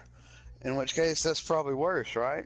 I mean, if she goes to Raw, it can't get much worse over there. I mean, maybe she'll actually come in and beat up Sasha and Bayley, and then it'll be cool.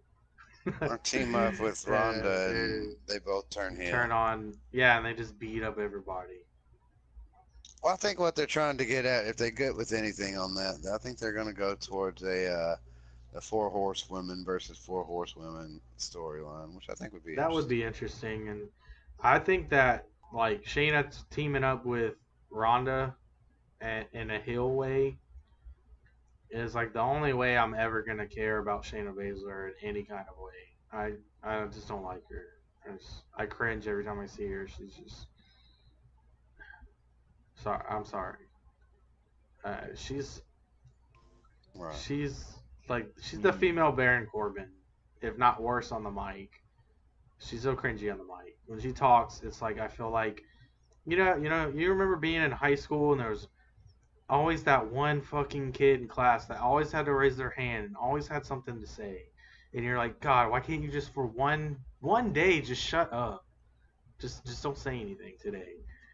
That's how I feel about her. Why do you have to come out here and talk? Just beat people up and shut up. I was about to say that that is technically me all the time. So yeah. Shayna Baszler is the Benjamin Rivers of NXT. I'm just kidding, man. Wow. I'm just kidding, man. You're saying it's right at me. Okay. Anyways. Let me just retire. Thank you. Let me just retire. There you go. Or maybe Shayna will drop the title, go to SmackDown, and beat the shit out of Carmella. That would be great.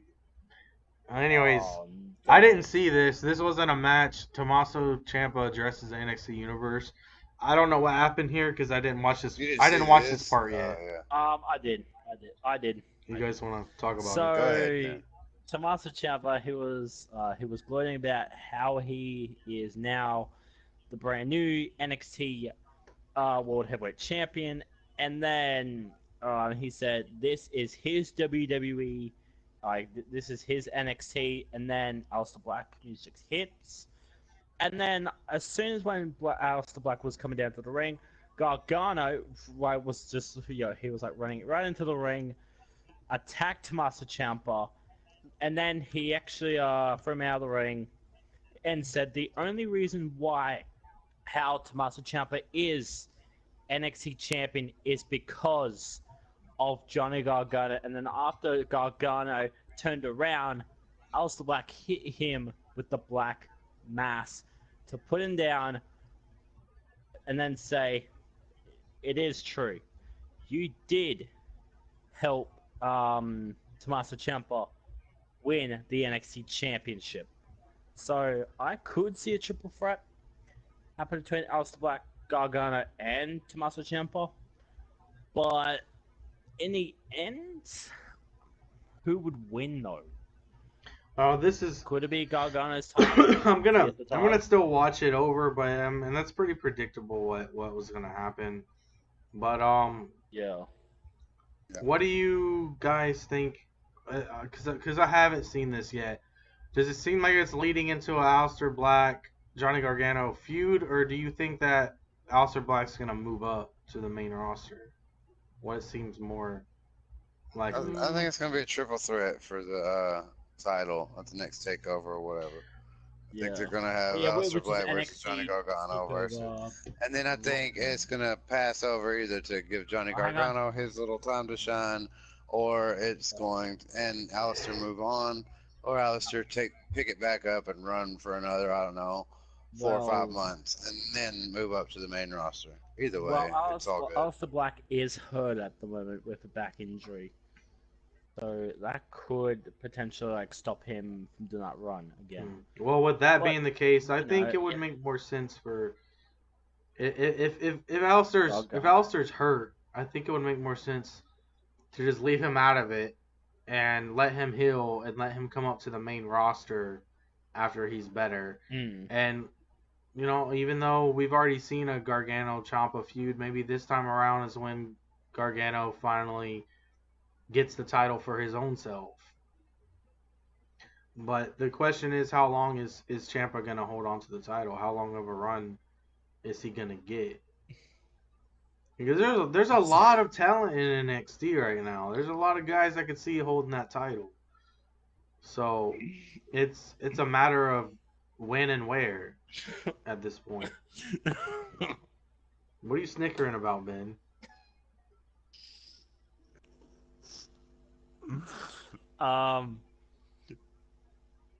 Just saying, I may have put something in Discord. Don't laugh about stuff that the people can't see. Yeah. If they can't see it, it doesn't need to be talked about. It's I'm fine. sorry. But the thing I just posted was just too funny. I just... Okay. Sorry. Anyways. So... yeah, that's what I think should happen. But I could see the triple threat match happening. You know, Aleister technically lost by interference. So... by Gargano. But then at the same time, I don't see why it's fair for Gargano to even get a title opportunity. Why not just a rematch between Black and Ciampa? Why does he get? Why does he get to have a match? At the house show? But that's like the reason why he got Aleister Black got injured. Was by Tommaso Ciampa. So maybe that might have been a title match. I don't know, but I'll have to check. Yeah, I think they should have just kept it hush hush and put Aleister on the main card. I mean, we all know. Yeah. We all know when someone drops a title like that, they're coming to the main roster. So I mean, they should have just left it at that, in my opinion. I don't know why Johnny Gargano gets to just butt in and just do whatever he wants to do.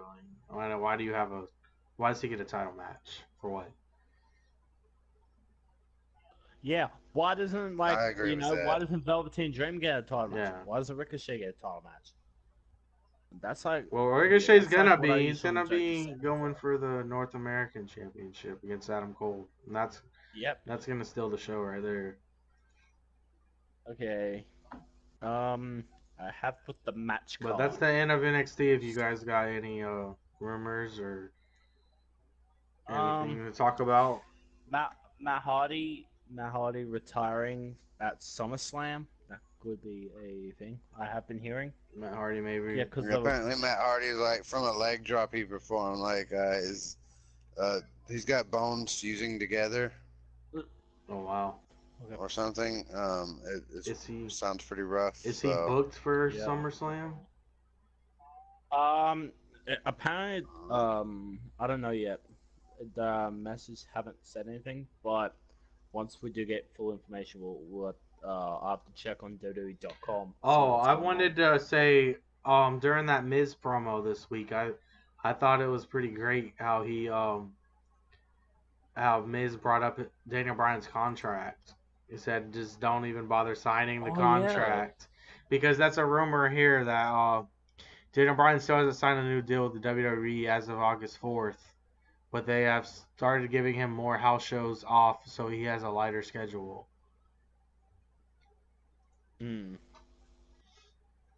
But I think it's pretty intense that he brought something up like that. I love when they bring up real shit in their promos, like stuff that's really going on behind the scenes. I love when they address it in the promos. It's great. And the contract thing is a big deal because we don't know for a fact if Daniel Bryan's going to resign. We don't know. I mean, most answers point to yes, he's going to. Why wouldn't you? Your wife's an ambassador for the company. You're a huge draw for the company, you know. They definitely want to make him champion one of these days in the near future. Yeah. So it's why wouldn't you? But like he said, if he truly is about the passion and he just wants to go out and put on 5-star matches, and that's all he really truly cares about, then maybe he doesn't sign. Maybe he doesn't want the lights and the cameras. Maybe he wants to just go genuinely wrestle good matches. Maybe that's really who he is. That's really what he wants. So, you know, if he goes to anywhere in the indies, if he goes to any promotion, he's basically going to get a lot of the pull. He's going to have a lot of say-so in what he does. He's going to have tons more creative freedom anywhere else. They're going to be like, oh, Daniel Bryan, yes, who would you like to wrestle tonight? And how long do you want your match to be? And what do you want to wear? And yeah. We can do whatever you want, man. Because they know they're gonna get views from him. They know they're getting their company recognition, so he's gonna get a lot of pull anywhere else. So it's just at the end of the day, it's what works for him and his family. So we'll see what happens. But Gotcha. Yeah. the Raw Tag Team title. Hold on, let me say this real fast. It's not a big deal. The Raw Tag Team title match at SummerSlam is expected to feature multiple teams. The Revival are expected to be in that mix. So maybe we're gonna have some kind of tournament type thing, maybe a 4-way tag team thing for the Raw Tag titles. Yeah. Did anyone watch the UFC 227? No. Okay. Yeah, because I'm just like looking up a Bleacher Report and I just like see the UFC 227 real winners and losers. But I'm not going to get into that at the moment.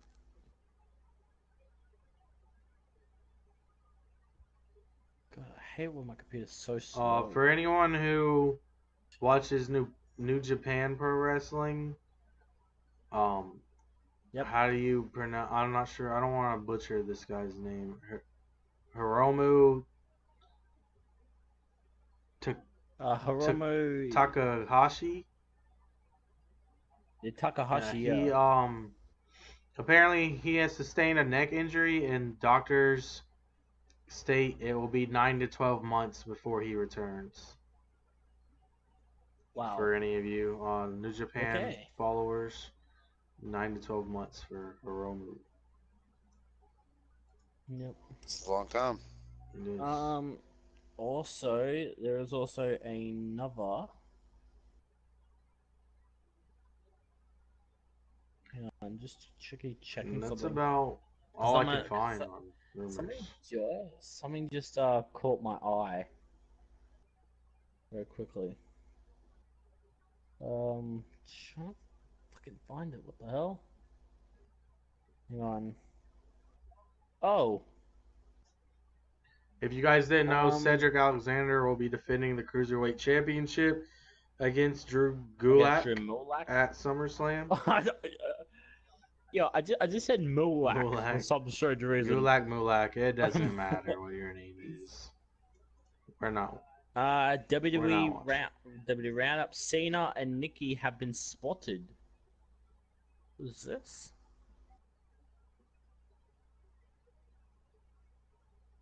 What is this? Okay. Yeah, it was just something else I didn't really care about.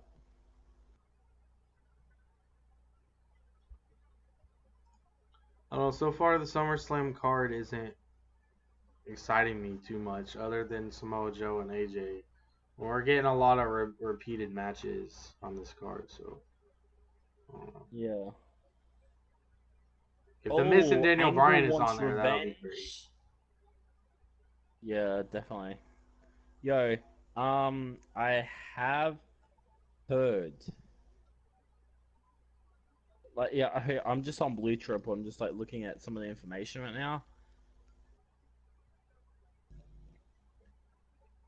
Where is it? Where is it? Where is it? Where the? You got anything, Sheep? Oh, Angle. No, I haven't found anything, so it's been pretty quiet lately. Everything's always about Kane winning the election and so, Brian Lawler. I can't ever find anything in between everything of that, taking everything up. So, not really any news on my end. Yeah. I got nothing. Nothing interesting.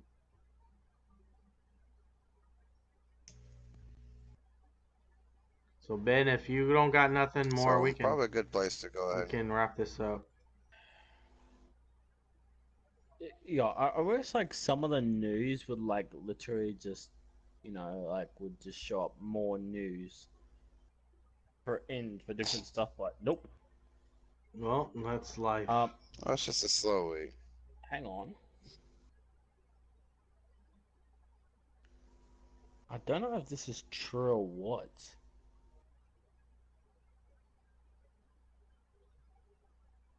All right, Ben.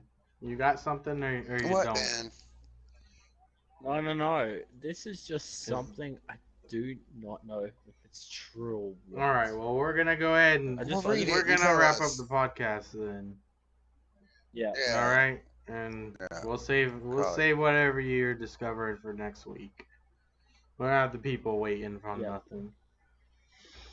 So, all right, Mhm. everybody, thank you for stopping in for the 23rd episode of Dat Wrasslin podcast. It's been a journey. We appreciate you guys being here and listening to us. I know sometimes we may say things that you don't agree with and you don't like, but we all have our opinions, guys, and that's what we're here for. So, Agreed. all right, Ben. All right, Sheep. It's been good. Take it easy, guys. Everybody have a good Hey, night. guys. We'll catch you next week.